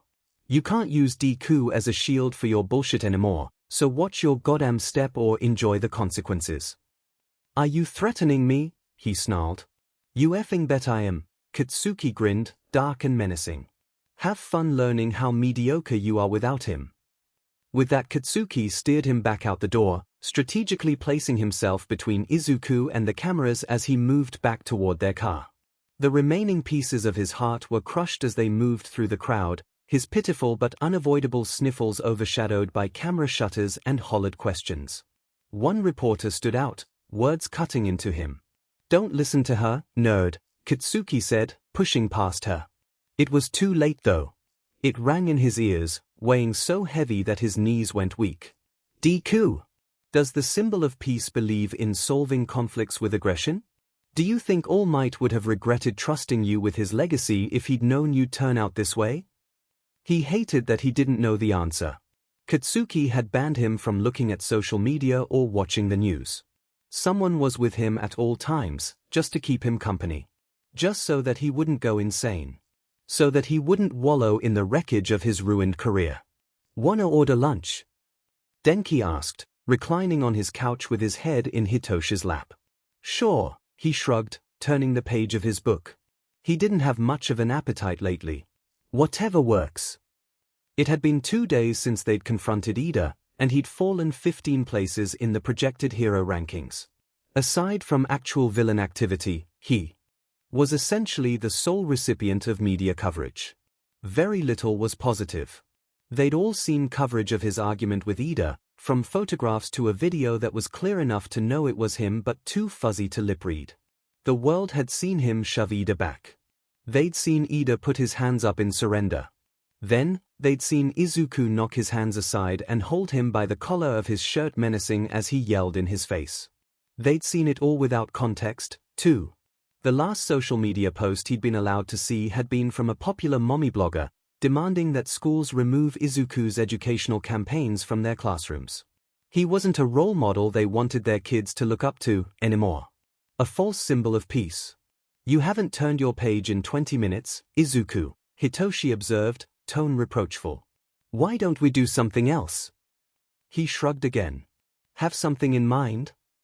I've been itching to kick your butt in Ultra Street Fighter, Denki offered, shifting to smirk at him from behind his phone. Payback for last time. You'll but kicked again, Hitoshi snickered, running his fingers through Denki's hair. I love you, but Mido's definitely superior. Definitely the love and support I signed up for, he drawled, smacking Hitoshi's arm. Neither of them noticed Izuku wince, reminded that love and support were in no way guaranteed. Hitoshi and Denki were different. They talked through their conflicts and compromised. They'd already bared their ugly parts to each other and come out stronger. His mistake had been failing to see Okuko's ugly parts, completely blinded by the image she presented. I'm down to play, he agreed, forcing a smile. I won't take it easy on you, though. You won't need to, I've totally got this, Denki chuckled, completely aware that Izuku was completely out of his league. They ordered pizza while Izuku fiddled with his console, hunting down the game in his shelves. There was a moment of panic when he couldn't find it, and he wondered if Okuko had thrown out more than just his collection. When he found it tucked out of place between his books, he wondered if his home would ever feel less violated. Denki's phone chimed, and he glanced at the screen brightening at whatever he found. Hey, some good news before we start. Izuku looked over at him. He'd promised to stay off the internet to avoid spiraling into a pit of negative press. In return, his friends had promised to keep him posted on the Cliff Notes version of his media plight. That girl and her fiancé released a video statement denying the rumors. He grimaced. Yesterday, one of the tabloids who had been present for the villain incident had taken a photo of him with the woman who'd asked him to sign his agency card. They'd alleged that he'd actually divorced Uraraka because he'd realized he wasn't done playing the field and was already on the streets asking out civilian disaster victims. He plucked the phone from Denki's hand and watched as the couple, enraged on his behalf, showed off the agency card where Izuku's autograph was scrawled.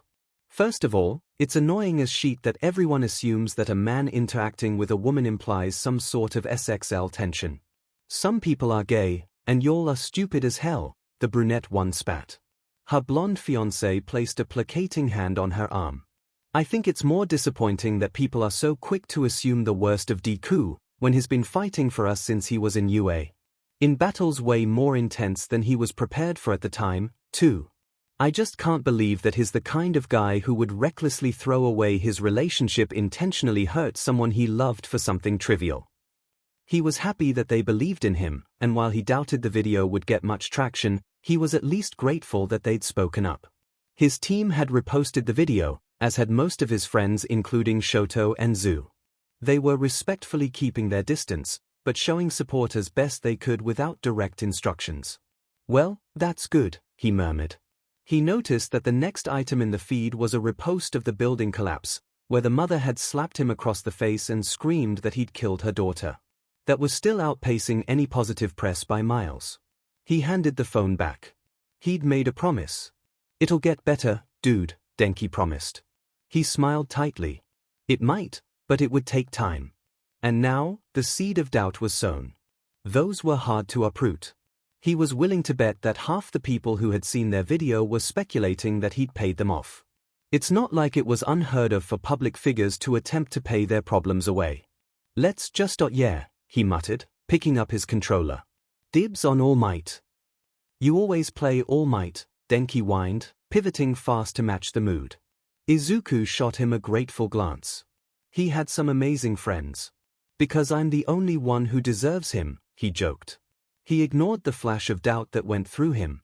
He should be allowed to joke about video game avatars without wondering if All Might would be ashamed of his legacy. Mina came over 3 hours later since Hitoshi had to start his patrol, and Denki was an amazing friend but rated very high on the extrovert scale. You had pizza without me, she whined, flopping across Izuku's lap. Boo! Blame Denki, he chuckled, shifting so that he could keep playing. But if you want we can order from that new American place. It looked like it had some stuff that's up your alley. Sounds great, she grinned, ruffling his hair. Maybe in a couple hours? I wanna play winner. You mean you wanna play me? Izuku teased. Denki kicked his foot. I beat you on round 2, he protested. Because Hitoshi took pity on you and misused his quirk. Sounds like you've been having fun, Mina smiled. After we both kicked Denki's butt, we should watch some of those cool, old-school action flicks. Sure, he said, smiling back. Mina was one of those people who made it easy to smile. She'd gone above and beyond to be there for him, only outmatched by Kaken, who was there for every single moment that he wasn't on patrol, including his meal breaks. She was loud and extroverted, but in a way that formed a protective bubble for the people who weren't as high energy. And lately, Izuku was anything but high energy. Denki's phone went off again, but he wasn't alone. Izuku and Mina's phones went off too, and they all recognized the alert. The Commission emergency alert system wasn't new, but it was far more well-utilized than it had been in the past. Before, heroes had been dead set on handling crises alone for the sake of their own image. Now, there was a heavy reliance on collaboration, which improved civilian protection and decreased property damage. It also ensured that more heroes came home in one piece. Still, to signal off-duty heroes for assistance, something must have gone drastically wrong. Izuku pulled out his phone, dread pooling in his gut. Commission emergency alert. Type, villain attack. Urgency, red. Description: simultaneous wide-scale coordinated attacks. High damage risk. High civilian risk. 2 hero casualties. All on-call and off-duty heroes report to dispatch for the nearest incident. Mina stood without another word and Izuku stood to follow, striding to his bedroom for his backup costume as he called into dispatch. Deku reporting in for the red alert, he said as soon as his call was answered. Deku, the dispatcher greeted him. We need you to come in. He frowned, stopping in his tracks. I thought all heroes were being dispatched to attack sites. You're the exception, she replied. According to the notes, you're noted as a civilian resistance risk. Also, she choked on the words. A villain was captured before the alert went out, she explained. You need to come in to help divert heroes to attack sites. The villains in question are using your notes to stage the attack. His stomach dropped to his knees, blood rushing in his ears. This was his fault. I'll be there as fast as I can.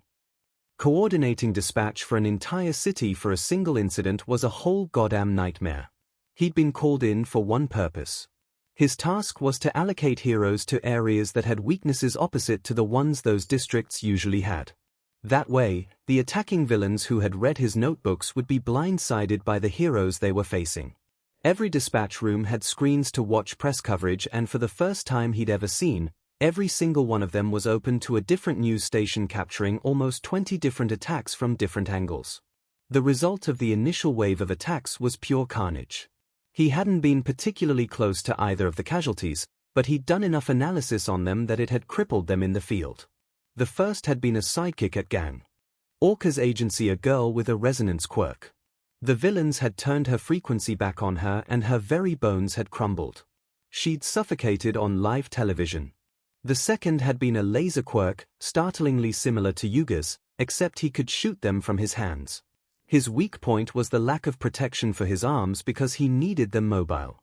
Izuku remembered analyzing him making that note and sketching armor concepts. The most logical step for the villains to take was the one they took. A scary-looking woman who could change the shape of her limbs turned her arms into blades and cut Flashpoint's arms off. He'd died from traumatic limb loss. Commissioner Suzuki was adamant that it wasn't his fault.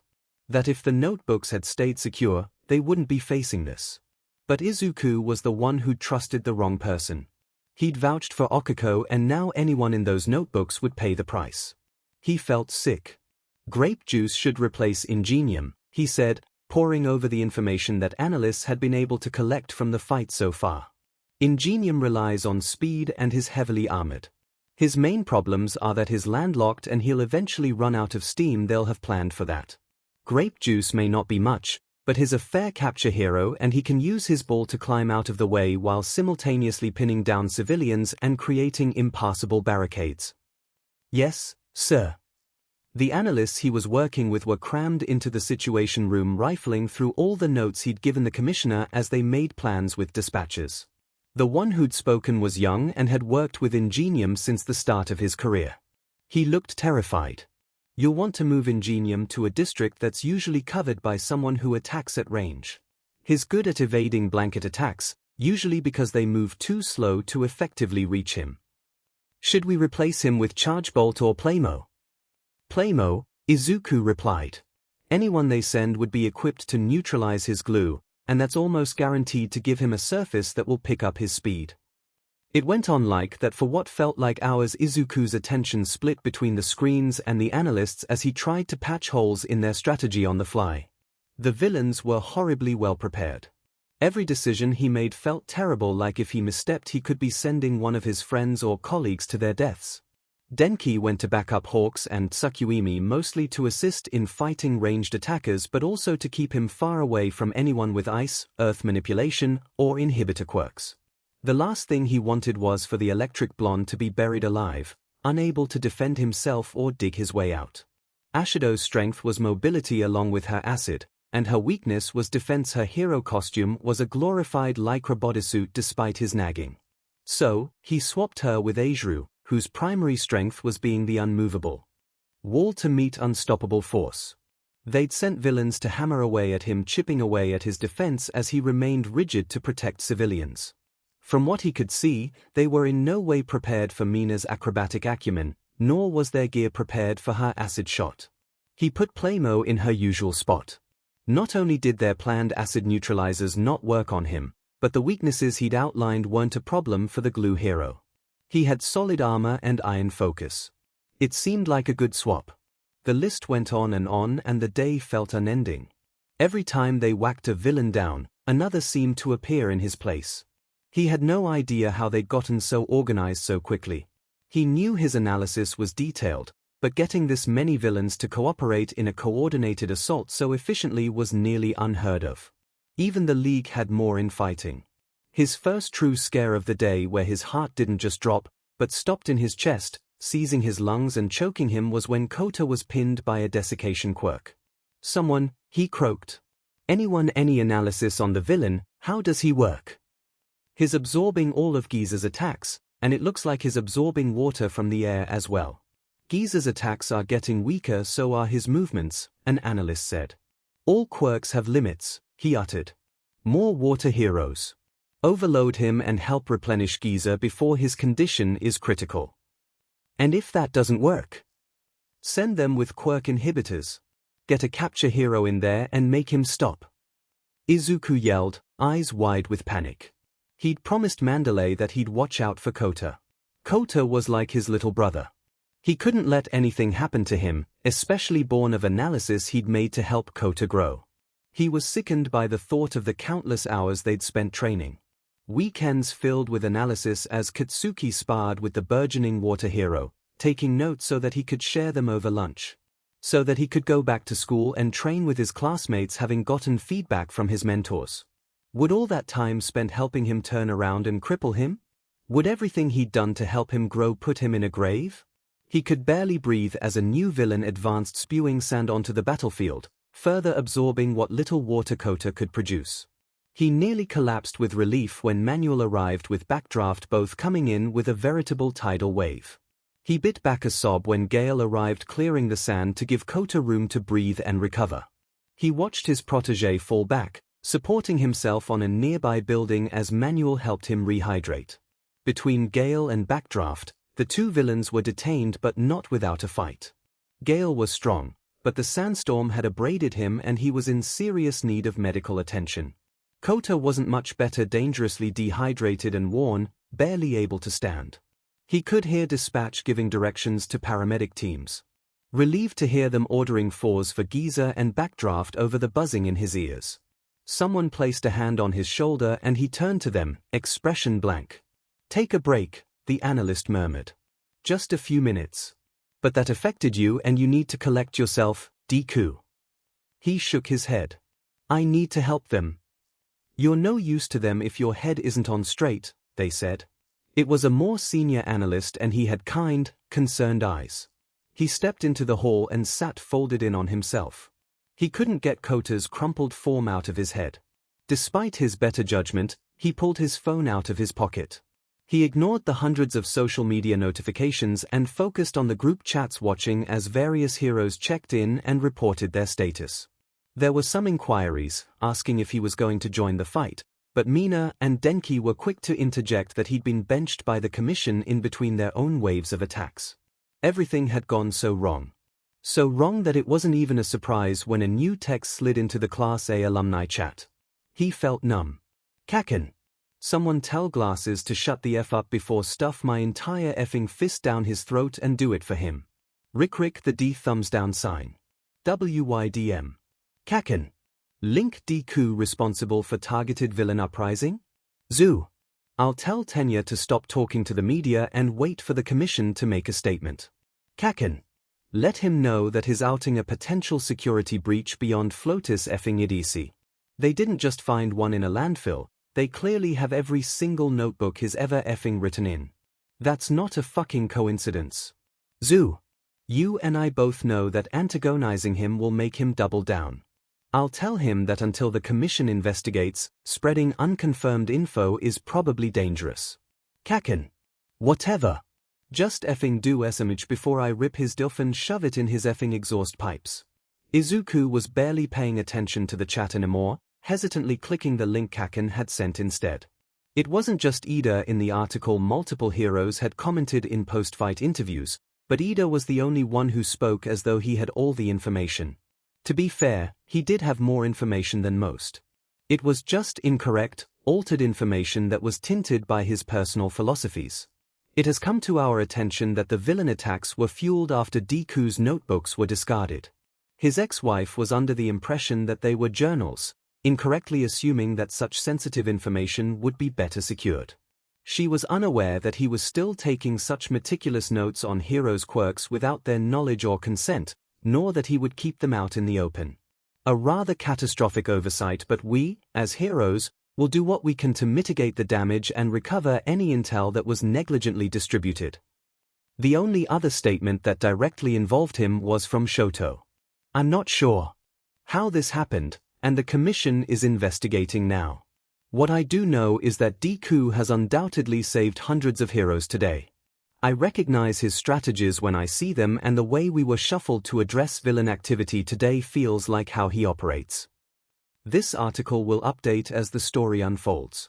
He wanted to be glad that his friends were speaking up for him. But dissent spoke louder than support did, and he couldn't help but be afraid that they would taint their own names with his. He didn't have time to dwell on public perception right now. Kota had nearly died a moment ago. They needed him. He took a deep breath and got back to his feet, squaring his shoulders. He needed to keep his head in the game. Most of the analysts looked concerned as he entered the room again, but they all stayed silent as he approached. He took another breath, shaky on the exhale. He looked up at the screens, eyes catching on Katsuki's latest fight as he went. While he was always baseline worried about Kaken, he wasn't actively worried about him now. Anything and everything in his notebooks had been addressed with the blonde already. Kaken, determined to be the best, had already adjusted for everything Izuku had to say. Now, they were partners.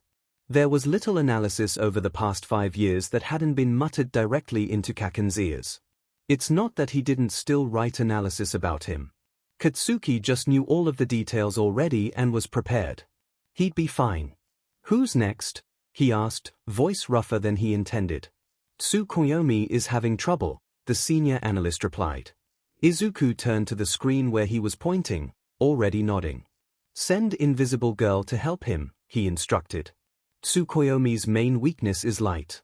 She can refract anything that comes toward him, and she has stealth on her side. Understood, sir. The good thing about situation rooms was that there was no extraneous information. They were watching media coverage, but as soon as a reporter pulled commentary from civilians or a fight was over, the channel would change. He sent Okako to 4th Kind's district to back up his sidekicks, all heavy hitters being targeted by high-density physical attacks.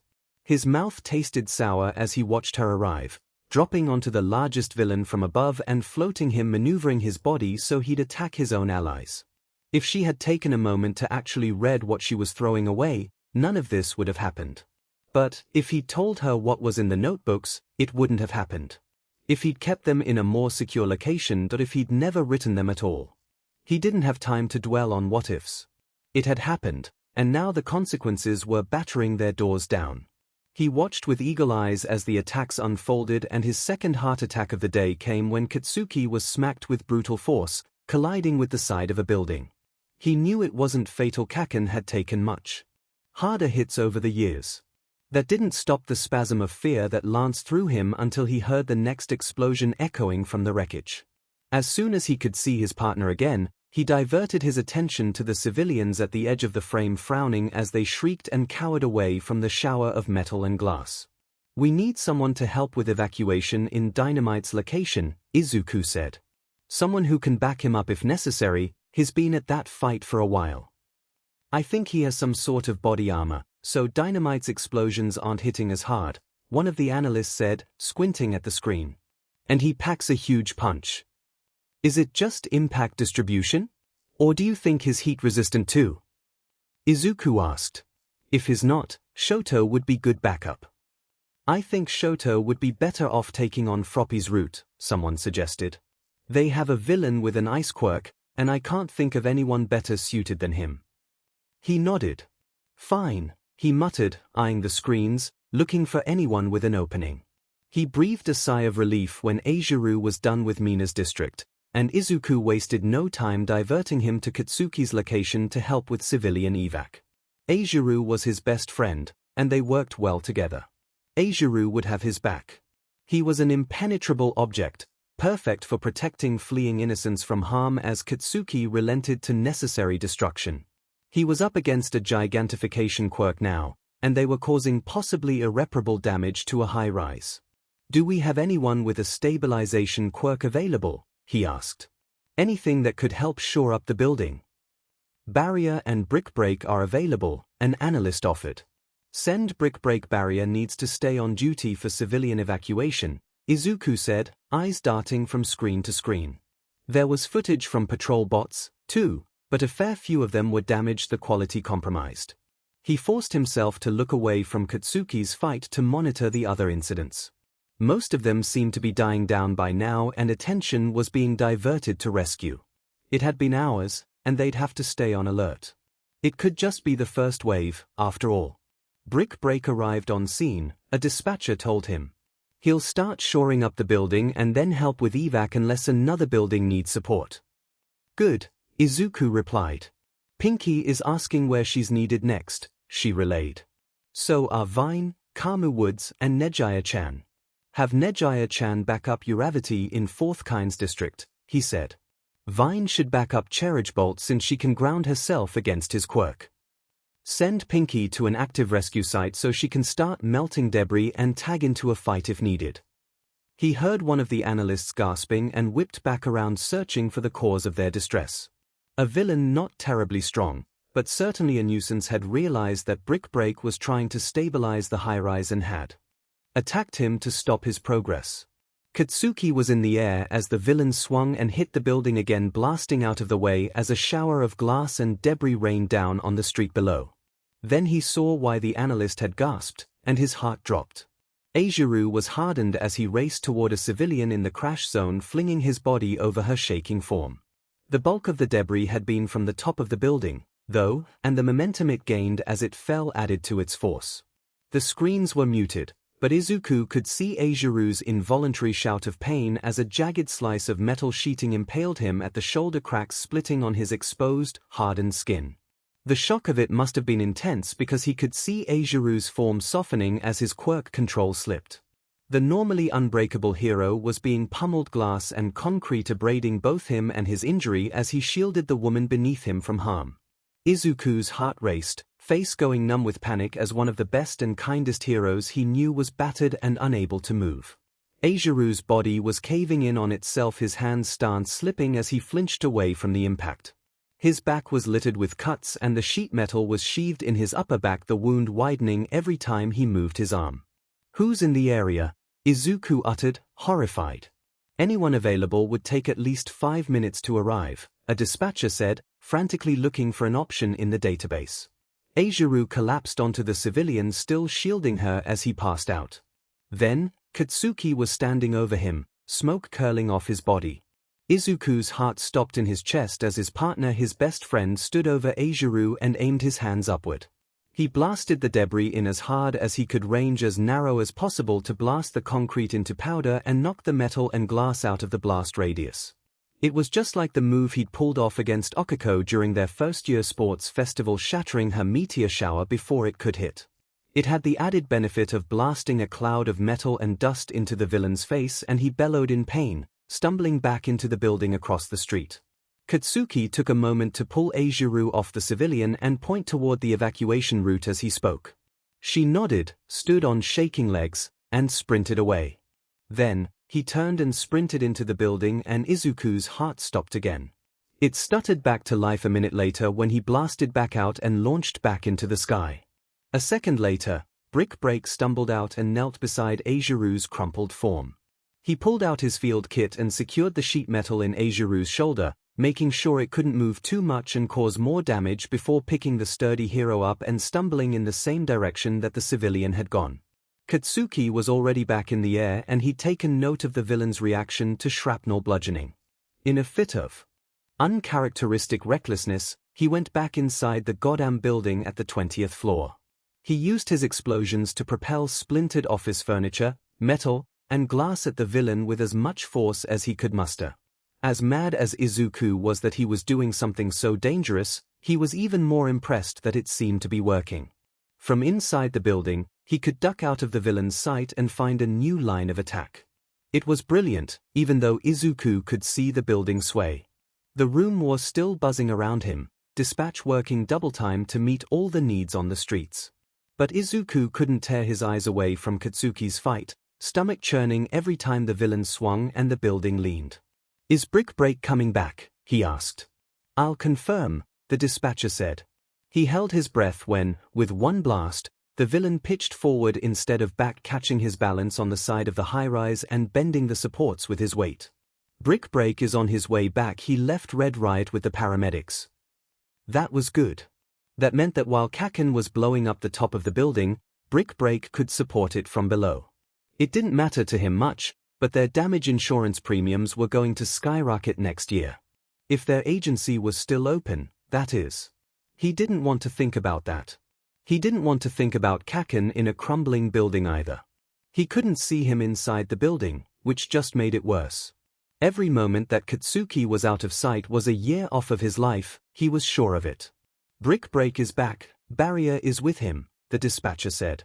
The breath he'd been holding left him in a rush. "Tsubaraba was an amazing hero. I thought he was helping with evac elsewhere," he said, eyes still glued to the fight. "We figured there were enough civilians in the area to justify him being here," one of the analysts said. Tsubaraba hero name. Barrier had improved his quirk a lot since their time at UA. He could increase the thickness of his solid air constructs now, and could maintain multiple structures for almost half an hour. Between him and Brick Break, there was no way the building would go down. He breathed a sigh of relief as he watched Tsubaraba go to work blowing stabilizers into place as he scaled the building. Meanwhile, Brick Break created support pillars. His quirk was similar to Cementos, but he had to manipulate concrete in Tetris-like shapes, creating rigid structures out of angular puzzles. "Charge Bolt is free," a dispatcher said, drawing Izuku's attention. "Should I dispatch him to Dynamite's location?" "How's he doing on stamina?" he asked, turning back to the screen to eye the villain. "He's reaching his limit," the dispatcher relayed. "But he says I still got juice, bro." Izuku scanned the other screens, knowing that Katsuki would kill him for prioritizing him if there were more severe attacks still in play. He grit his teeth as he saw Kendo, pinned by a small mob of ranged quirks that allowed them to attack outside of her striking distance. Katsuki almost had this villain down. Just because Izuku couldn't back him up didn't mean that he could divert heroes for personal gain. So, with his jaw clenched, he said, "No. Send him to Battle Fist's location. Have him clean up there." "Are you sure?" the dispatcher asked. He could feel his eyes on the side of his face. "Dynamite's close to finishing this up," he said, nodding toward the screen. "The villain's quirk control is slipping. He was 20 stories tall, and now he's down to 14. Battle Fist needs the help more," he said. "And with Brick Break and Barrier holding the building up, we should be fine." He wished there was wood nearby that he could knock on. Or salt to throw over his shoulder. Something that would keep luck on their side. The villain opened his mouth in what was probably a deafening roar and punched a hole in the side of the building. Then, the explosions from the building stopped and Izuku's heart did too. The structural damage probably meant that the floor had fallen out from under Katsuki's feet and the ceiling had collapsed over him. The villain's arm was stuck, and he used what strength he had to try to pull it out, testing the sturdiness of Brick Break and Barrier's quirks. He couldn't see any sign of Kaken on the screen, and he was certain that he was going to throw up. Izuku lasted 30 seconds. "F this," he croaked, turning around to storm toward the door. With 70% OFA, he could make it to Katsuki in 5 minutes, and he'd be DM'd if. Wait. Here's my partner." Izuku spat, rounding on the analyst who tried to stop him. "I can't just sit here and—" "Look," she squeaked, pointing. He looked back at the screen and saw Katsuki launching himself in the air, a little worse for wear but otherwise unharmed. He recognized that wind-up, and his heart leapt to his throat. It had been a long time since he'd been able to watch Kaken give his all without being in battle alongside him. He forgot how brilliant he was, how intense and immaculate he could be. He hovered for a moment, the villain's arm still trapped in the building beneath him. Then his explosion started again, swirling and picking up speed before he tilted downward. He crashed into the villain with the force of a meteor, blindingly bright and sending a shockwave through the battlefield. When the smoke cleared, the villain was knocked out. He fell back in what seemed like slow motion, but as he tilted he shrank, his quirk retracting now that he was unconscious. Kaken, amazing but ridiculous, rode the villain's torso down like he was riding a surfboard, explosions blasting behind him to push them faster until the villain crashed to the ground. "He's all right," the analyst soothed, placing a hesitant hand on his shoulder. A shudder ran through him at the gesture, ending in a trembling chin and teary eyes. His relief was palpable. He forced himself to keep watching until Katsuki slapped quirk-canceling cuffs on the villain and stumbled back, flexing his hands and shifting to test himself for injuries. He didn't take a proper breath until he saw Kaken's self-satisfied smirk, raising a hand to his ear to switch the comm channel to dispatch. "Dynamite says he's fine and the gigantification villain is detained," a dispatcher relayed. "He's going to go check on Red Riot and then leave rescue to Mime Boy and the Tetris tool." Izuku huffed out a helpless laugh, and then his knees went unsteady. "I need another breather," he croaked. "Sorry, I know I'm supposed to be helping, but—" "Go," the analyst beside him insisted. "We've got this, we'll come get you if we need you, all right?" He gave her a jerky nod and turned back toward the door, practically stumbling from the room. As soon as he was outside he slumped against the wall and slid down it, burying his face in his shaking hands as he curled in on himself. It was a miracle that it had turned out so well, and it hadn't really turned out well at all. Eijiro had been seriously hurt, and Kaken had nearly been crushed by a building. Now, as the fear ebbed out of him, he found anger seeping in. Maybe he could have been more forthcoming, but Okako was supposed to be a hero. Her lack of diligence and blind selfishness had killed 2 heroes and nearly killed 2 more. If Kaken had died, he would have killed her himself. He was sure of it. As it was, after this was all over, he was going to make her regret it. Sure, with the help of his PR team and after the commission gave their permission. But he would. No matter how long it took. But for now, he was going to focus on his friends. The friends who were in the line of fire and needed him to keep a level head. He slipped his phone out of his pocket and opened his texts with Katsuki, knowing that he was unlikely to text the group chat unless it was to yell at them. "Deku. Are you okay?" "Kaken. I'm fine, dork." "Deku. You nearly let a building fall on you. And you stood in front of a debris avalanche. I'm worried, a-hole." "Kaken. Watch your mouth." "I'm fine, I promise. Just some scratches. Body armor caught the rest." "Deku. What about EI?" "Kaken. Less okay, but he'll be fine eventually. Nothing fatal or permanent. That shoulder sheet's gonna take fucking forever to heal though. So that fucking SC case. But considering he was fucking impaled, that's not too bad." "Deku. That's good. I'm glad it wasn't worse. It looked really bad from here." "Kaken. Yeah, I bet. On that note, how did I look?" "Deku. Ask me when I'm not cessed at you. I won't do it justice, Arn." His phone started vibrating more frequently and he figured it was the Class A chat. His stomach twisted, and he hoped something else hadn't gone wrong. "Deku. Promise me you'll be careful. It's scary out there, Arn." "Kaken. TF. I'm not you nerd, of course I'll be careful. Bite me." He braced himself as he switched over to the group chat, unsure of what he would find. Scrolling down from the last message he'd seen, he was relieved to find that they were mostly okay. After each battle, no matter how small, most of them sent a check-in to let their peers know they were all right. "Thanks. I'm tapped out, RN. Not hurt, just fried. Gonna recoup at my agency." "Kyoka. You coming back out after?" "Thanks. Depends. Head's super fuzzy. If it's voltage I should be back on call in an hour. If it's a concussion I'm out for good. Fumi. Rest well, Denki. Resist succumbing to darkness. Dark Shadow and I have overcome our opponents. We are regrouping with Hawks to continue our fight. Thanks. Sure dude, thanks. Toru. I'm fine too. Calling into dispatch for a new placement. Good call on the last one at Mido. Deku. No problem. Glad you guys are okay. Denki, if it's overload, remember to try the inhibitors I sent you. Thanks. Thanks dude.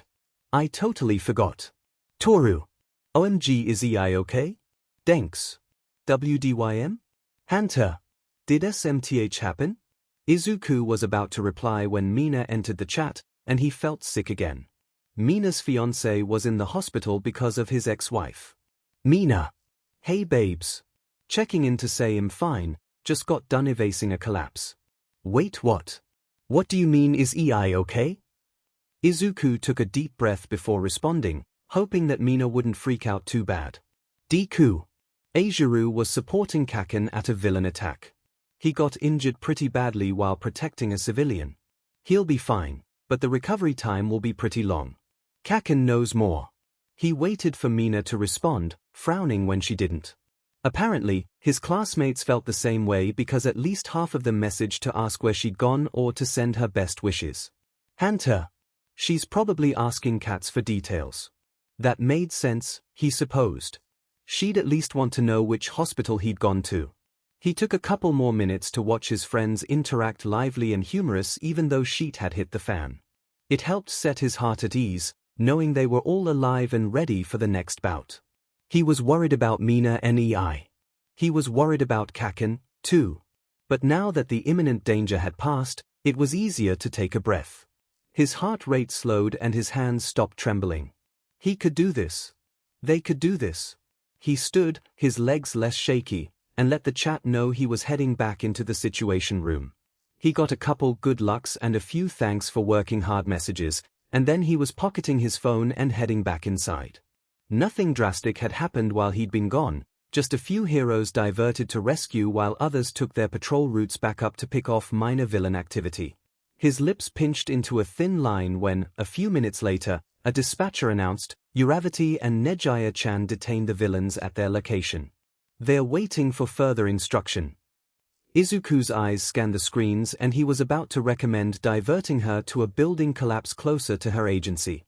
A flash of pink passed on a screen in his periphery and he turned just in time to see Mina show up on the channel broadcasting the aftermath of Okuko's fight. Her shoulders were tight, fists clenched. His eyes widened in shock as Mina stormed up to her, grabbing her by the shoulder to turn her around. Then, she wound back her arm and let her hand fly, slapping her open-handed across the face hard enough that her head snapped to the side. She teetered off balance with the force of it, falling on her butt. Turn the sound on, he urged, eyes wide with shock and concern. One of the techs scrambled with the volume controls while Mina started yelling, catching the back half of what she was saying. Do you see what you've done? Mina screamed as Okuko stared up at her in shock. Are you happy, you selfish, conniving beach? She sobbed, and as the camera came closer, he could see tears streaming down her face. I hope it was worth it, you effing a-hole. Her voice was raw and terrified, and Izuku's heart was pounding. He agreed with her, but the proverbial ground was shaky and control was still in Okuko's hands. This could be a mess.